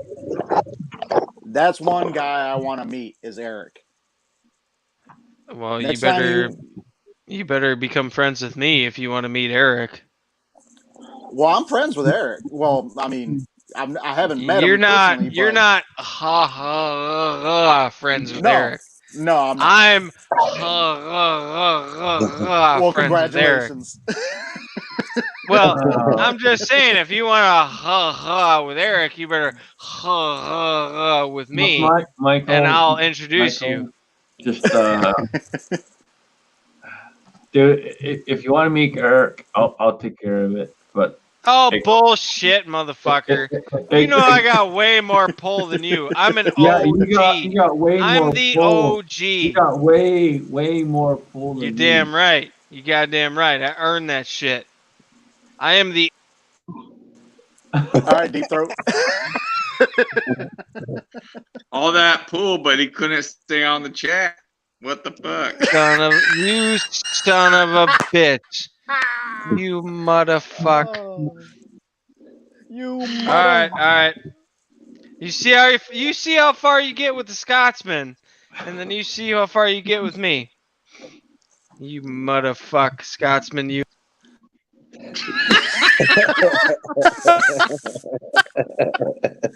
Goddamn, Scotsman, you fucking timed I that shit really perfect. hope. Here's the thing. Here's the biggest thing, guys. I really hope everyone out there is having a great Thanksgiving. This is why we're here. We're having fun. We're Yes, having sir. fun.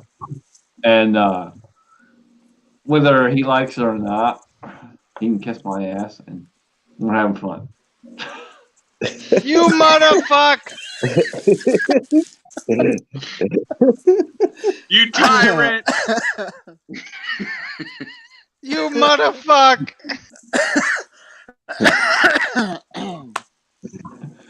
You dictator! You son of a bitch! You fucking dictator! Dictator. Hey, 10th Damn you, Amendment. dictators.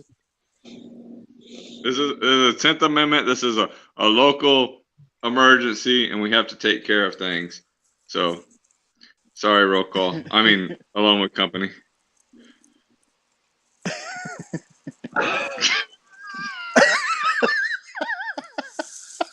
What the fuck did I do? Oh shit. Nobody's safe. This is just like sexual hot potato at the moment. Who does Roll call, you Scotsman did- really want in his top three? This is just sexual hot potato. So Let's roll be call. honest. Roll call. You bought garden seeds, and that breaks the rules. So that's why he cut you off for a second there. So just so you know. Yeah. Because a roll call. What? Yeah, roll call bought garden seeds, and that's not allowed in Michigan. So he got kicked off. I'm not in Michigan. I'm in fucking Wisconsin. So if I reject your reality and substitute my own. It's the same thing. It's the same thing. I don't know. For all of you that don't, you reject whatever reality, blah blah blah, whatever the fuck. If you don't know Greg, please go check Greg out. Lion Greg- Quest Fitness. Greg Nah, is the man. He I'm about is a fucking fitting man. a burger in my mouth. You want to talk Dude. about someone who is awesome? That guy right there. All right, let me do a YouTube search. Just You're because not you already. said so. No, I don't know who the You're fuck not already that is. subscribed. Hey, Scotsman, No. can you do that thing where you like kick them off for a second? Thank you. Not subscribed to Lion Quest Fitness. What a prick. What a fucking douchebag. No I mean, kidding. what Like, the fuck? how are you not subscribed to Really? Lion Quest Fitness? Like, no words for this. None. None. At Not a all. fucking word. At all. Yeah, fuck you too, Josh. How about that? You fucking dickbag. I'm subscribed now. Are Motherfucker. you subscribed to me? No. Nobody likes Oh. you. Nobody Oh. fucking likes you. Well, actually, that's okay. oh, I mean, are you that's subscribed actually to me? okay. Even I understand if you're not subscribed to me. Like, Is that your new so YouTube Chris, name, Josh Benoit? Hold on. So That's just, it. hold on, Chris. Just to fuck with Pretty you. gay name. That's all I'm gonna Look, say. look where Josh is at. What? Yeah, I know. He's right next to you. Fuck off. I don't care. You're playing hot potato like a bitch. Hold on, let's stop changing. I gotta learn how to spell his fucking name so I can subscribe to him so he isn't all butthurt. Oh shit. Benoir. Boom. You might Oh. learn something. You might learn something. Is that you with your 799 subscribers? Oh, that is. I recognize the beard. All right, Yeah. subscribe. I'm even gonna hit the bell. I even hit the bell, you bitch. I hit the bell. Yeah, let's see. When was your last video? Oh, it's 15 hours ago. So you're one of those people. You're one of those people. Actually, I usually post like once a month. Dude, if you go to But my lately I've channel, been pretty you go to pissed my off. channel is like fucking 2 months So, ago. all right. So if you guys don't know, all right, hold on. We're gonna do this. I don't care. So if Uh-oh. you guys don't know this little bitch ass motherfucker, Ah, he's doing it. he makes a video like once every 6 fucking months. That's 2 a year. So yeah, But they're good. don't do yourself a favor and don't subscribe. Yeah, don't do it. Don't do it. yourself a favor and leave him a message that says "Go fuck yourself" because he's a piece of shit. I'm okay with that. I'm okay with that. I'm okay with that. I mean, at least he's low maintenance. I mean, Yeah, that's true. That is true. I'm sub to you. Hey, man, least you can do is give me a follow back, man. Oh my god. Now, fuck all that. If you like what you see, yeah, go ahead and give it a You follow. can blow each other when you want to. but Again, it's low maintenance. You get like a video once or twice a year. how would If you- y'all like to be YouTube friends? Hey. Ain't that I can't stand that. Would you like to be YouTube friends? Like, yeah, I'm so freaking desperate. I'd like to ring your bell.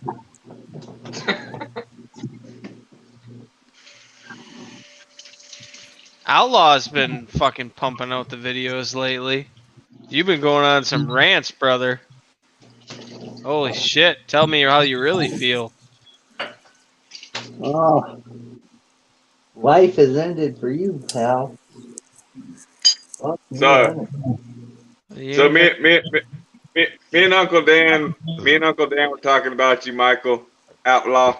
I was talking to him on the phone. I said, and we're talking about one of your videos. I think the one I made a response to or something like that. And he said, and we're talking about. I was like, that boy needs his mouth washed out with soap. And Uncle Dan says, yeah. He's like, oh, that guy, he's like a sailor with Tourette's.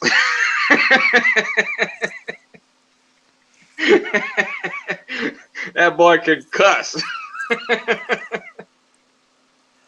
A drunken sailor with Tourette's and a stutter. Yeah. You ain't stuttering much between them cuss words, man. They're coming out pretty free. Because I got. Whoops. What happened? Whoops. Oh, shit. I think he was about to sing a country song. I think he was about to sing I Got Friends in Low Places. Oh, come on. Really? You're going to switch him with me? And keep him blank? At least let him rant if you're going to fucking put him way up there. He can rant. You motherfuck. I fucking dropped out. He can rant. I fucking put him up top so he can rant. No, he gone. He gone. Really? Oh, you boys. He ran away boys. like a little bitch. Oh, god damn it. Yeah, I don't know. I'm not defending him or whatever. It's just, honestly, I don't. Yeah. I tried to put him up top and he ran away like a little bitch. Oh, my phone, my connection. Whatever. We'll just do that. There you go.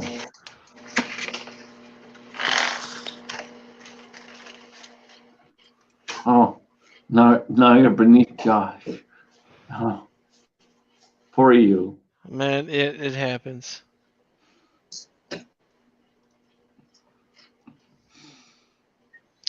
All right, it's like 4 o'clock in the morning though, so I'm gonna have to bounce out and actually crash because I have to like meet up with family and shit tomorrow. What? Yeah. Why you gotta Yeah, be such a that- wiener? I have to get up early so I can make sure I can wake up and catch the Rona by going and seeing my family. I have to do my civic duty and go catch the Rona. Okay. So I'm already making Thanksgiving lunch, and you're going to sleep. But dude, you're in fucking Texas. Fuck you. Fuck you. In your free state. I'm in Wisconsin with a bullshit Democratic piece of shit governor that thinks he can tell me what the fuck I can and can't do. I got a fucking rhino for a governor. Fuck you. I gotta go fucking load some magazines and shit. Just so I can go carve. Yeah, so you can go carve a what? You motherfuck you. How you gonna load magazines? I thought you lost them in a boating accident. No, that was the other. You motherfucker.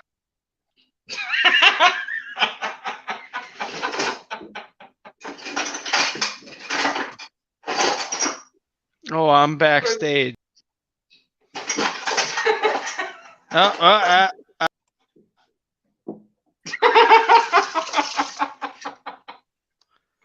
Oh shit.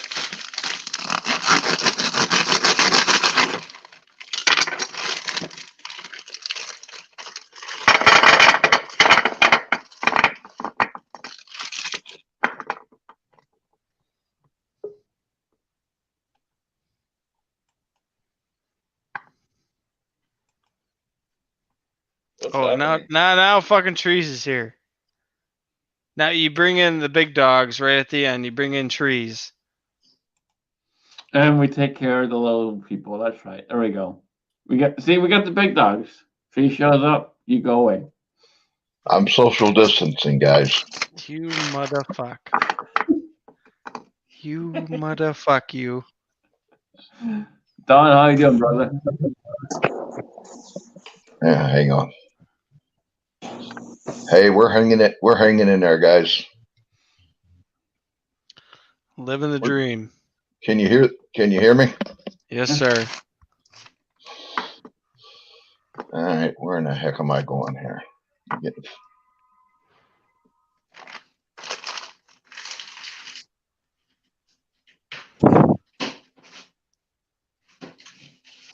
I'm getting an echo. That happens with the Scotsman. Yeah, you're good. We can hear you. I'm getting a delayed thing here is what I'm doing. That's what all of Scotsman's girlfriends have said in the past. Getting a bit of a... No, wait. Give it a second.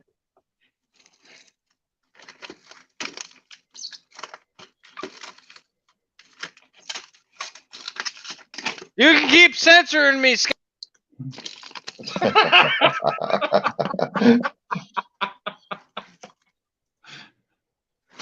What? That's not gonna work. You son of a bitch. I'm gonna tell you. God damn. He's alone without You company. cocksucker.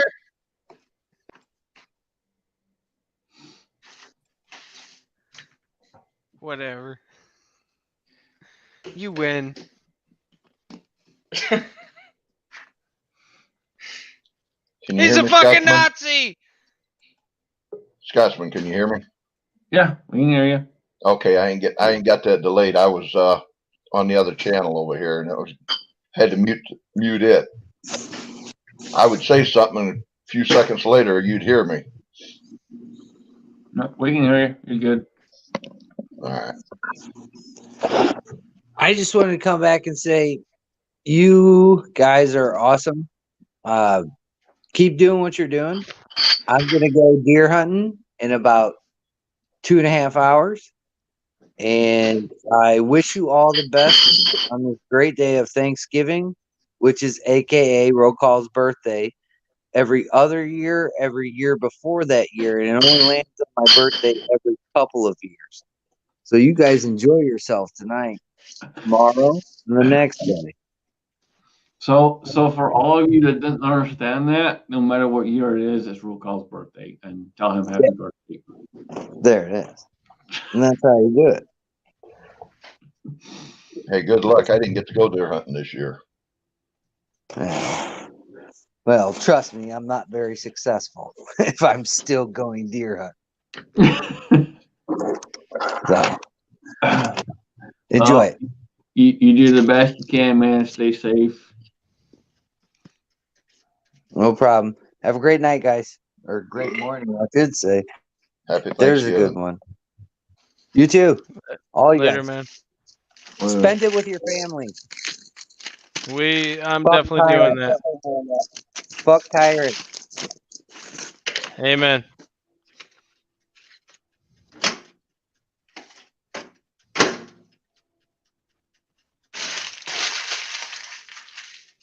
So what you been up to, Jason? Not much, man. It's been working my ass off, dude. That's about it. I go back to work Monday. I guess I'm no longer contagious for the COVID, but I'm still trying to get this pneumonia cleared up.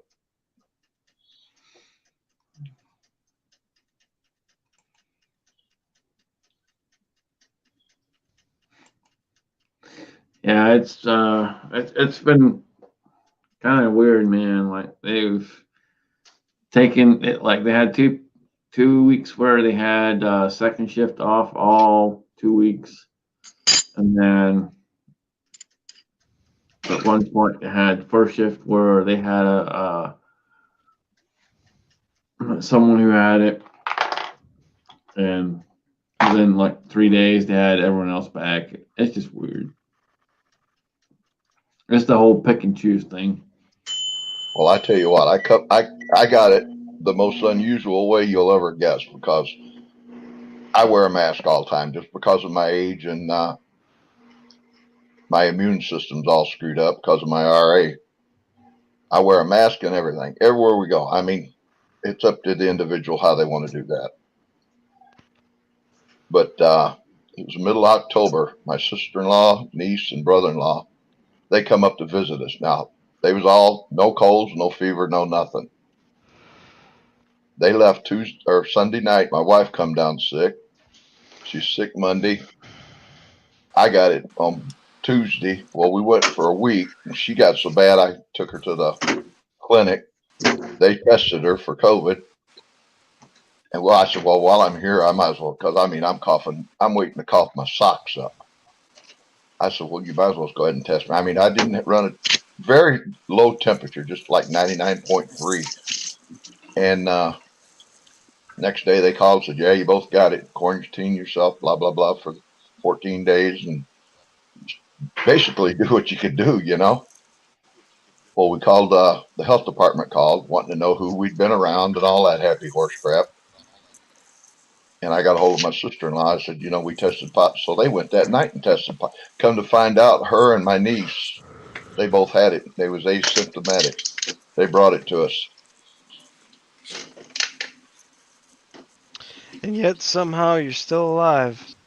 Well, so far. We didn't get it quite as bad as a lot of people getting it, but man, It almost seems like this is almost just a somewhat case of the flu. No, I've never had the flu this bad. Honest to God, I have never had the flu like this.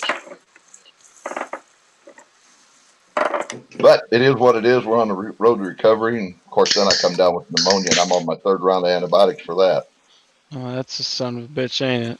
Yeah, that's where the cough's at, man. I blame pneumonia. Whew. I haven't. Well, I slept in the bed last night. Of course, I'm all propped up for the third night in a row. Of course, I'm an early getter-upper anyway. I'm usually up between 1 and 3 every morning, regardless of whether I'm sick or dead, you know. And so I slept pretty good last night. But otherwise, I've been sleeping right here in my recliner, just about like this, just practically sitting up. Yeah.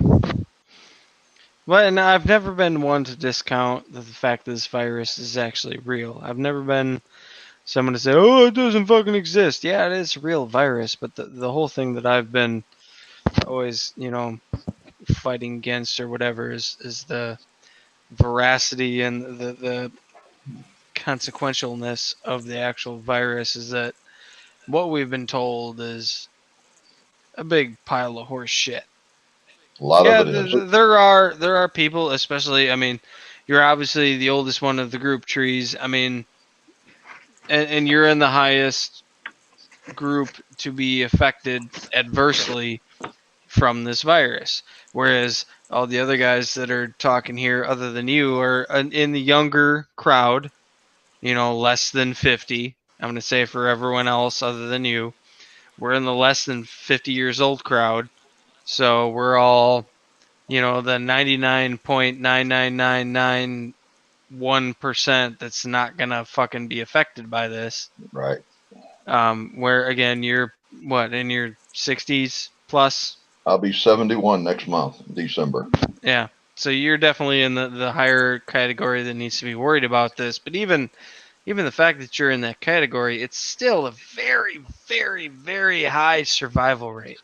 Right. Yeah, you'll be infected and you'll get sick, but the chance of death is still extremely fucking low. They're playing this shit out to be like, oh my god, it's the new plague. Oh, get the fuck out of here. Get the fuck out.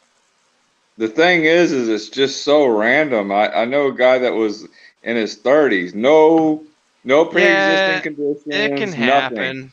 And he just dropped dead. He was in better shape than me. He ran miles a day. He lifted weights. He was a doctor. This guy was on top of everything, and he just dropped dead. No pre-existing conditions, straight up just COVID, just dropped dead. Like it's we don't understand shit about this, and we're not being told shit about this. So it's just it's a complete fucking mystery, Well, it's not really a mystery. Everything's a crapshoot, man. Everything's a crapshoot. Yeah, it happens. But am I worried about me catching it and dying tomorrow? Fuck no. You could walk out tomorrow and get hit by a bus. I mean, okay. Here's my main point. You guys can take it. And I understand. I'm a certain individual that has a certain set of values and a certain philosophy. But my main philosophy is, and this applies to, and take it for what it's worth. Take it with a grain of salt. Modify it here and there. But if you're afraid to live, then in my opinion, you have already died. If you are afraid to live your life and you're going to cower in fear over a 99.999991% deadly virus, and even fuck the virus, take that out of the equation. Just this phrase alone, if you are afraid to live, then you have already died. And now I'm not saying that means, just throw everything to the willy-nilly and don't take any precautions. That's not what I'm saying. But at the same time, especially with this bullshit virus, if you're afraid to live your life and you're just going to cower in fear in your fucking closet, then you've already died. Especially with this bullshit. It's pretty simple. Pull your head out your ass and live. Live for today. Live. Yeah. Do what you want to do. If we all have goals in life. And if you're that afraid that you think you might, whatever, then you do what you feel is best. Maybe and hiding in your closet is the right choice. That is my number one thing with this is don't force me. Don't tell me I have to do this. Yeah, no, fuck you. It's my free will to do what I want to do. Period. Exactly. And I fully agree with that. And I also agree with the saying, like a good neighbor, stay the fuck over there. Yeah. Prime example, my boss, for whatever fucking reason, is like scared to fucking death of this bullshit. I don't know why. For whatever reason he Some is. people are, He is literally fucking scared to death of this shit. and that's fine. And he's come in a few times. He's like, you need to have your put your mask, blah blah. Like, no, fuck you, I ain't doing it. And he come up to me yesterday. I think it was yesterday.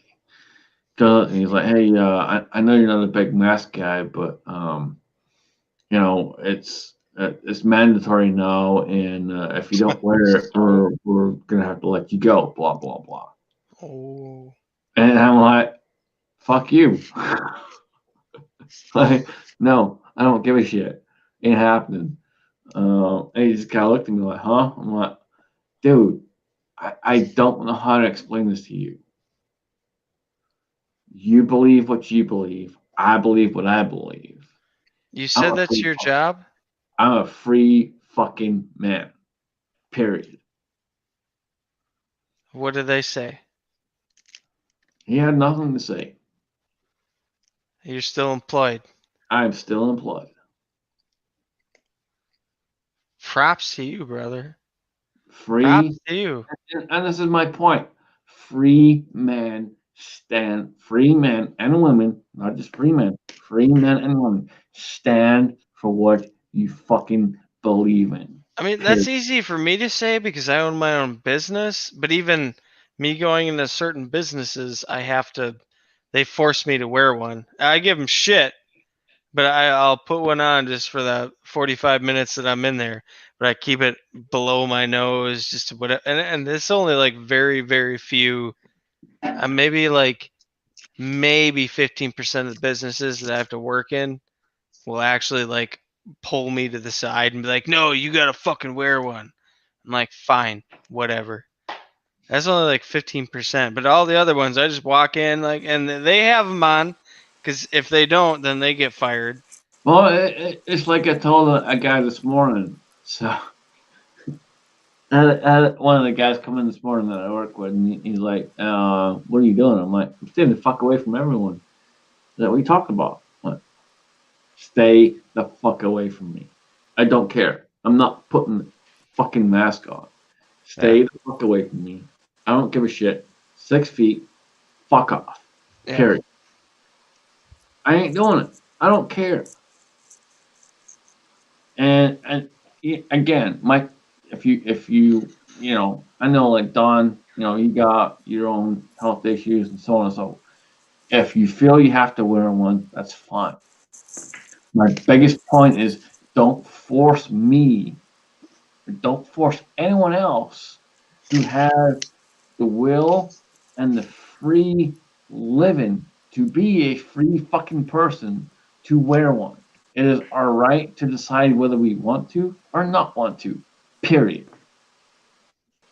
I know there where I was, well, where I go back to work next week. I work at a convenience store up here, and when this all come about, of course, the mask mandate, blah blah blah, was posted on the door.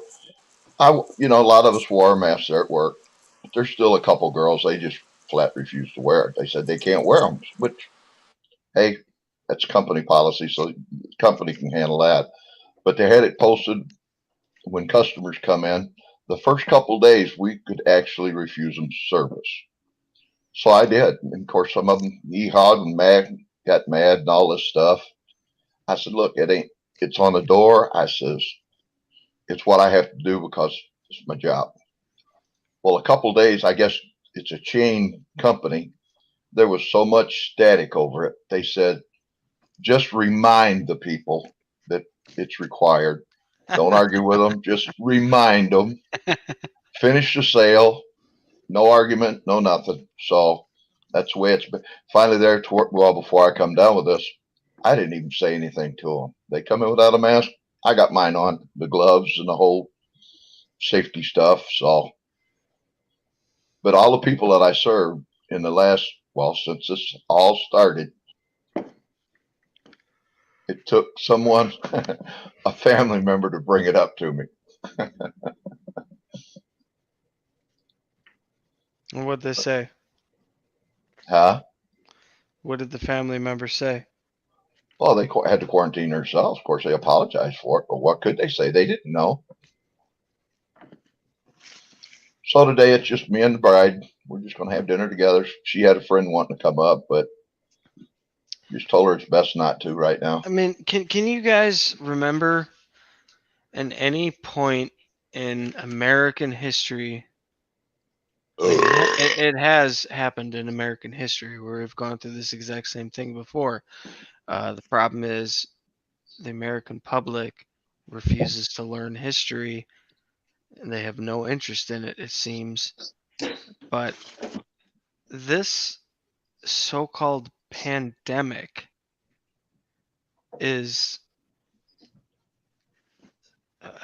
what's the term? What's the phrase I can use here? I mean, this has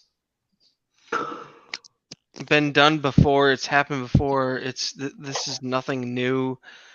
I mean, this exact same soap opera has played out before.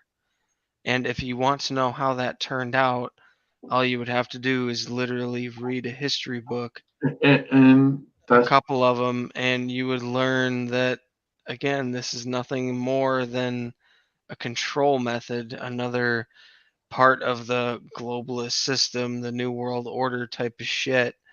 Just to, I mean, if none of that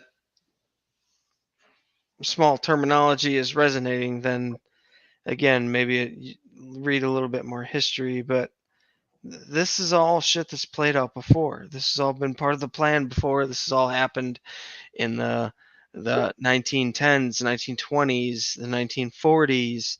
I mean, there's been a bunch of other pandemics that they've done before. This is exact same scenario played out before. This little 2020 bullshit, this is not the first time this has happened. This is not the first time that they've tried to play this scenario. This happened in the teens, this happened in the 20s, it happened in the 40s. I don't think it happened since then to this extent. I think kind of the last time it happened was in the big time was in the teens or 20s. Yeah, the last time that we had something like this was 1918. Yeah, Spanish flu. Yeah, during the Dust Bowl and then the Great Depression and all that kind of shit. It really hasn't happened to this extent since then. But again, look back at that history. And again, don't look up CNN.com. You know, do a little bit farther research into that. And look a little bit deeper. And don't just stop at one resource. You know, read around a little bit. Read a couple of history books. That do a couple more researches. This the same fucking shit that has played out before 100 years ago, and they think we're fucking stupid. They think we can't look back in time. They think we can't think for ourselves, and that's exactly what's playing out right now. I'm not saying it's not real. I'm not saying it's not deadly. All I'm saying is look at the propaganda. It's the exact fucking same. How many people died of the Spanish flu? Less than this. No. From the numbers I saw, it was less than this. No. And again, what numbers are you looking at? CNN and all this bullshit? Again, are you looking at the numbers that just the generalized numbers that are going off of the whole? Don't you remember just not that long ago, all the fucking numbers from the COVID deaths? Oh, the COVID deaths. How many of them were? No, I'm saying percentage of the population that died from Spanish flu was it like 15% of the population died from Spanish flu? No. Yeah, it was in the millions when that last epidemic come through, if I remember right, seeing somewhere. Yeah, and our population was like in the millions. Yeah. Like it was a significant amount of people that died from the Spanish flu.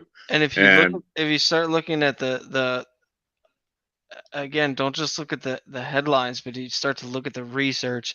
A lot of the people that died from the Spanish flu, there's again a lot of research that's starting to recirculate now.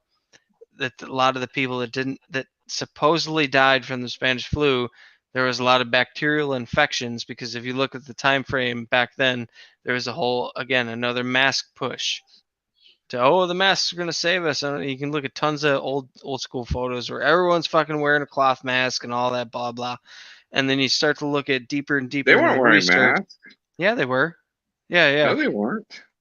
yeah.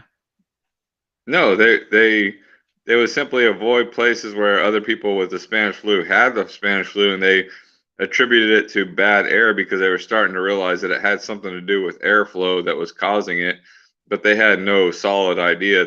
It wasn't a solid idea that it was transferred through, air particles, germs, and all that shit. I mean, you got to think up until God knows how long ago. It was probably what, in the 30s, 40s, 50s before they even started wearing masks whenever they were doing surgeries on people, because they didn't realize, they thought that germs, when you're breathing on people, when you're cutting them open and performing surgeries, they didn't even realize that those germs were causing people to have infections whenever they were sewing people up.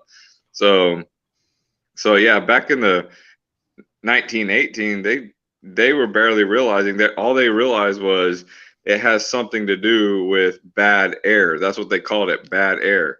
Like you're breathing something out and whatever. So they would just avoid spaces where there was people that had the Spanish flu were in, See, I got pictures right now, but I can't put them into the chat. It's not going to let me post pictures.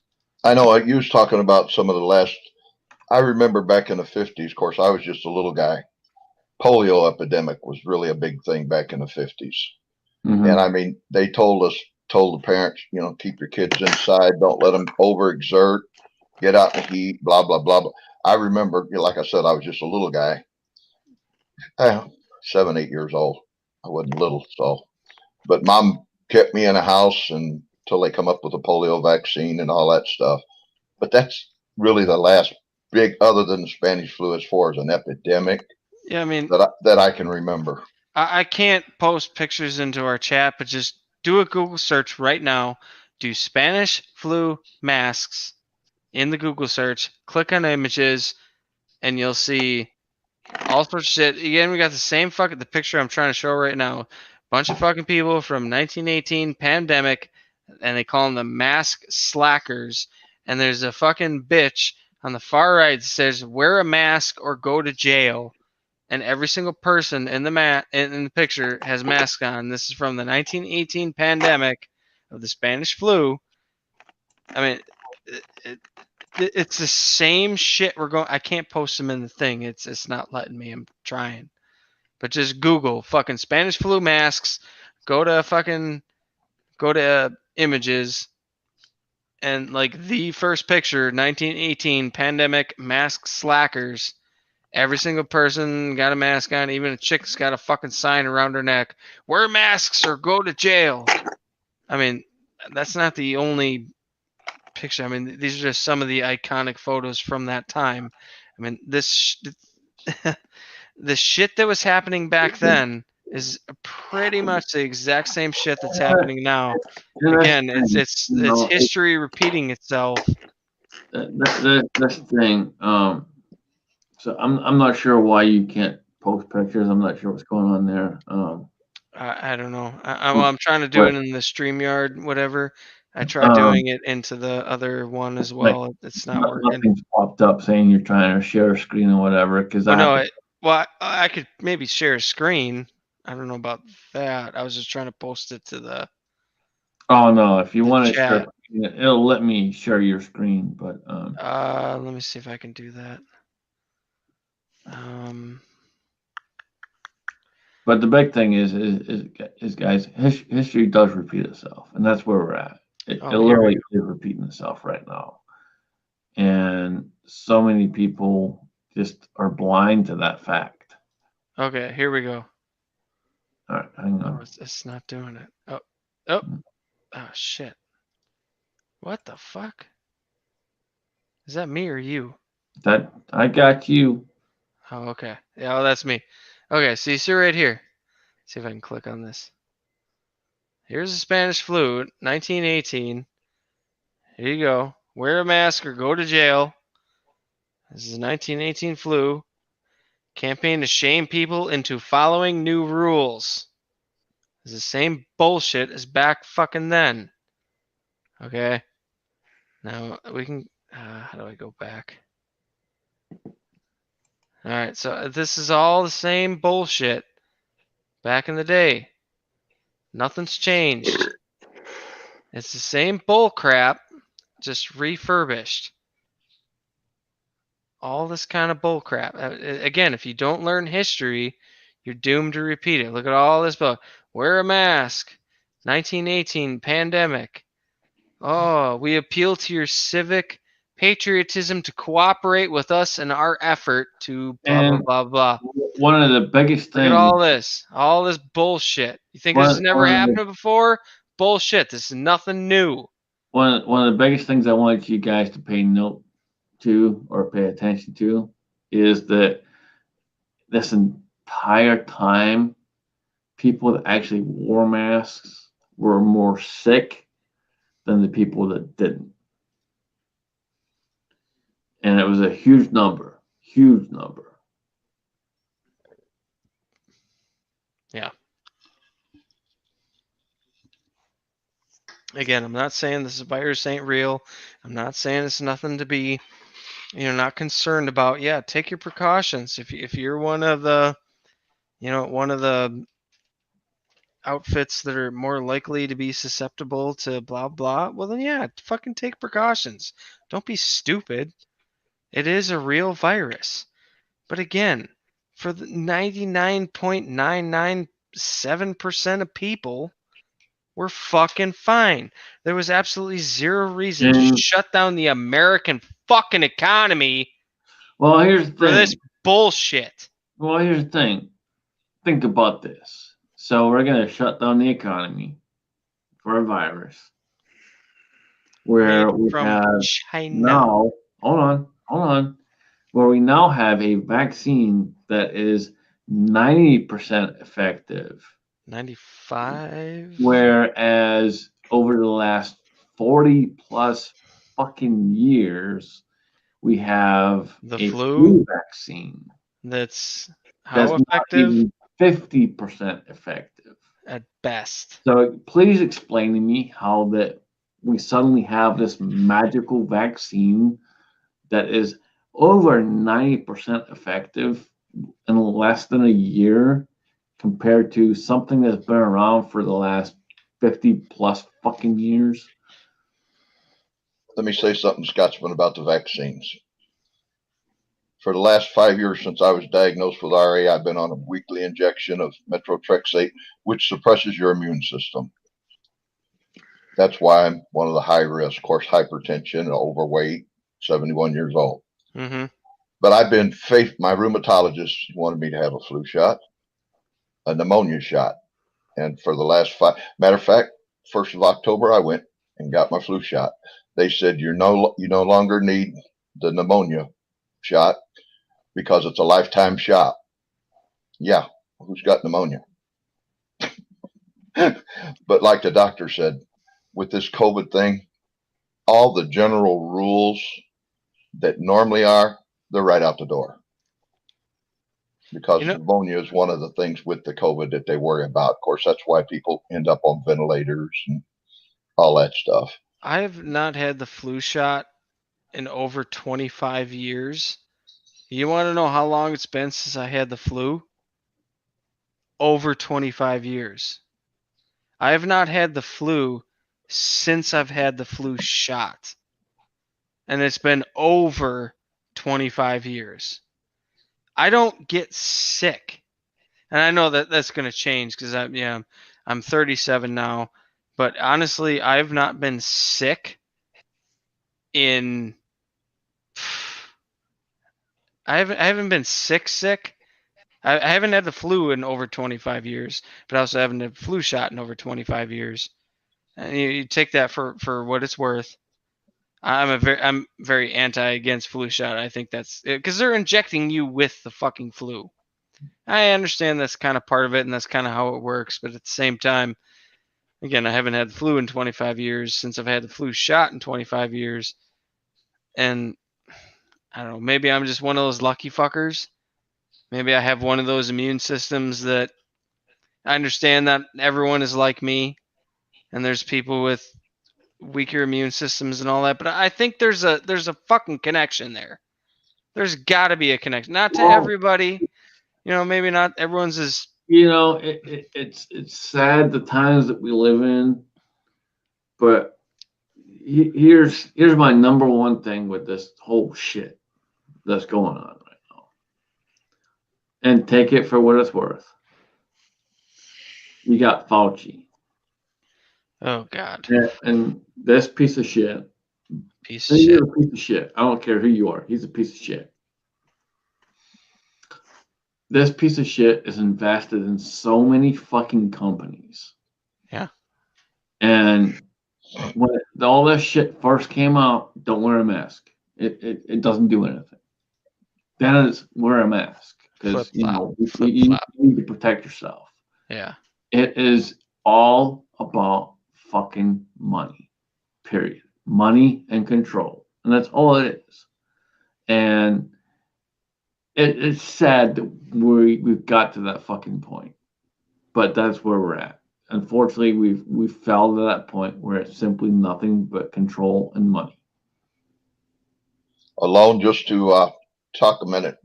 I remember years ago I got a flu shot and I was sicker than a dog. I mean, this was years ago. Yeah. And I wouldn't get a flu shot anymore. Of course, once I come down with this, but now it's not actually a live virus that they give you now. It's just like this thing that this COVID vaccine. It's not a live virus because I know I wanted to get a shingle shot. Well, they can't give me the shingle shot because it is a live virus. Right. And with my immune system, I would, it definitely wouldn't do me any good anyway. So, but the new flu shots, I guess, what I understand is not a live virus, but. And I'm not a doctor, so take my word as a grain of salt. I'm just some dude fucking talking on the internet.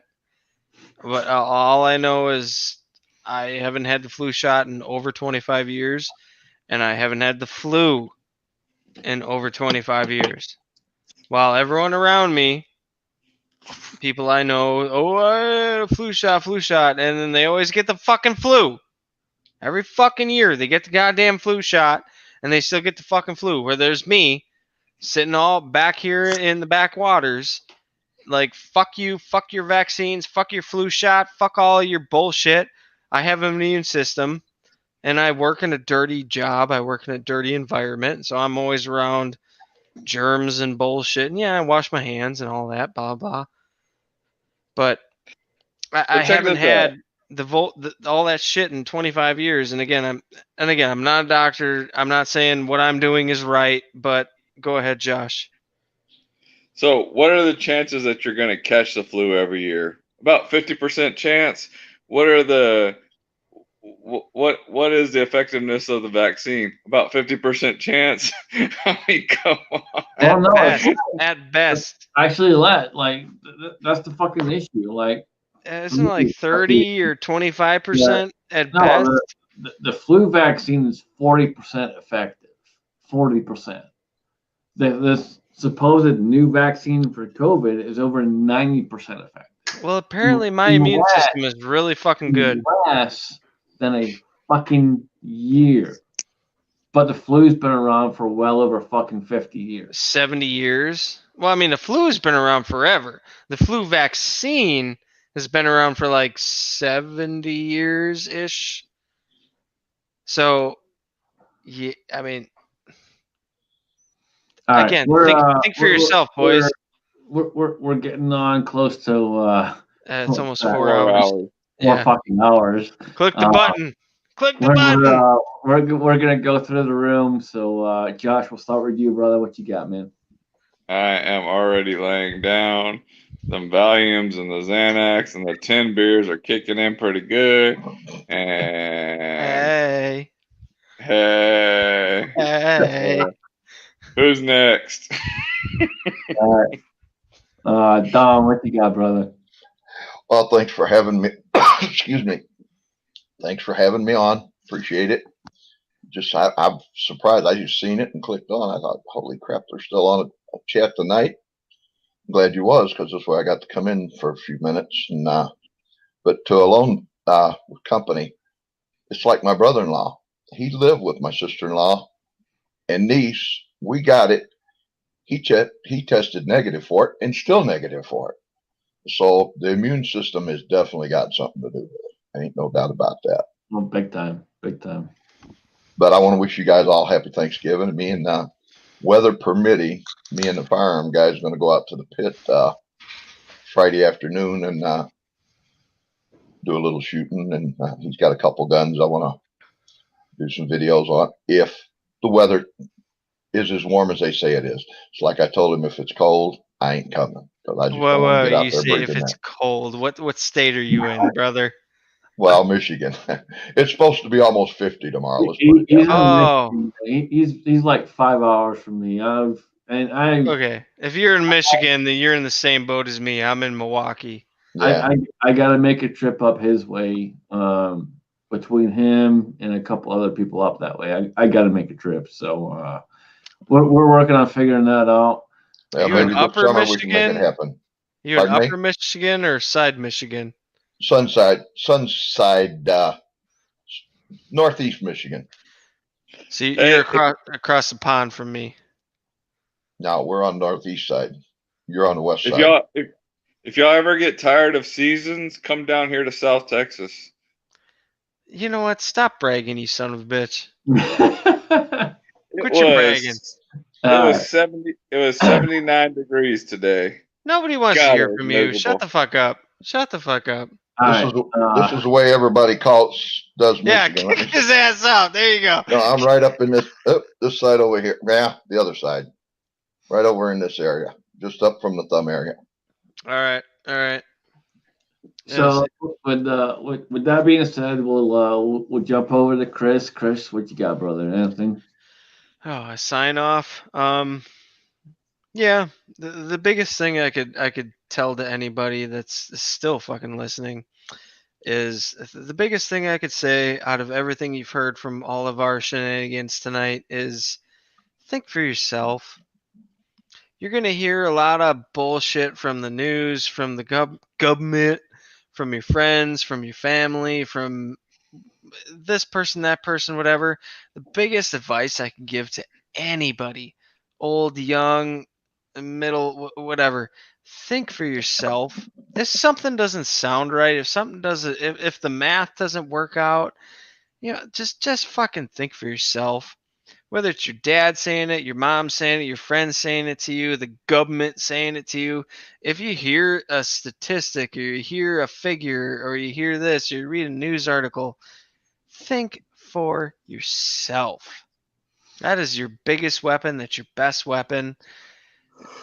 Think before it's outlawed by the government. I have to agree 100%. Guys, think for yourself. Do your own research. Yeah. That to me, that's probably the next thing that falls in line. Do your own research. Don't sit behind enemy lines and cry about it. Step up and do something. And stepping up and doing something is researching, figuring out exactly what's going on. We're in tough times. These times are not going to get any easier anytime soon. I foresee this at least another year, if not two. If you thought it was bad before with all the riots and all that bullshit, when Trump was still president, and now they're saying Biden's the president, when that rug gets pulled out from underneath him, and Trump is still our president, you think the riots were bad before? Just wait. Well, think about this, and you bring up a good point, but think about this, they were crying for the last 4 years of he's not my president. Yeah. And No, we were talking about, hey, you know what? We got fraud going on. Well, how's that happen? No, there's no way. There's no way. Blah blah blah blah blah blah blah. But 4 years ago it was But Russia, 4 years Russia, Russia. ago, there was plenty of Russian collusion. Yeah, yeah. All that disappeared. It all disappeared. You just got to think for yourself. You got to wake up. Yeah. But with that being said, guys, I appreciate everyone jumping in. I appreciate the side chat. Everyone, please have a happy Thanksgiving. Do not let the government tell you what the fuck to do. Have as many fucking people as you fucking want. Stay free. Stay vigilant. Stay safe. And with that being said, appreciate y'all. Love y'all. Thank you and good night. Peace, guys. Good night, brothers. Happy Keep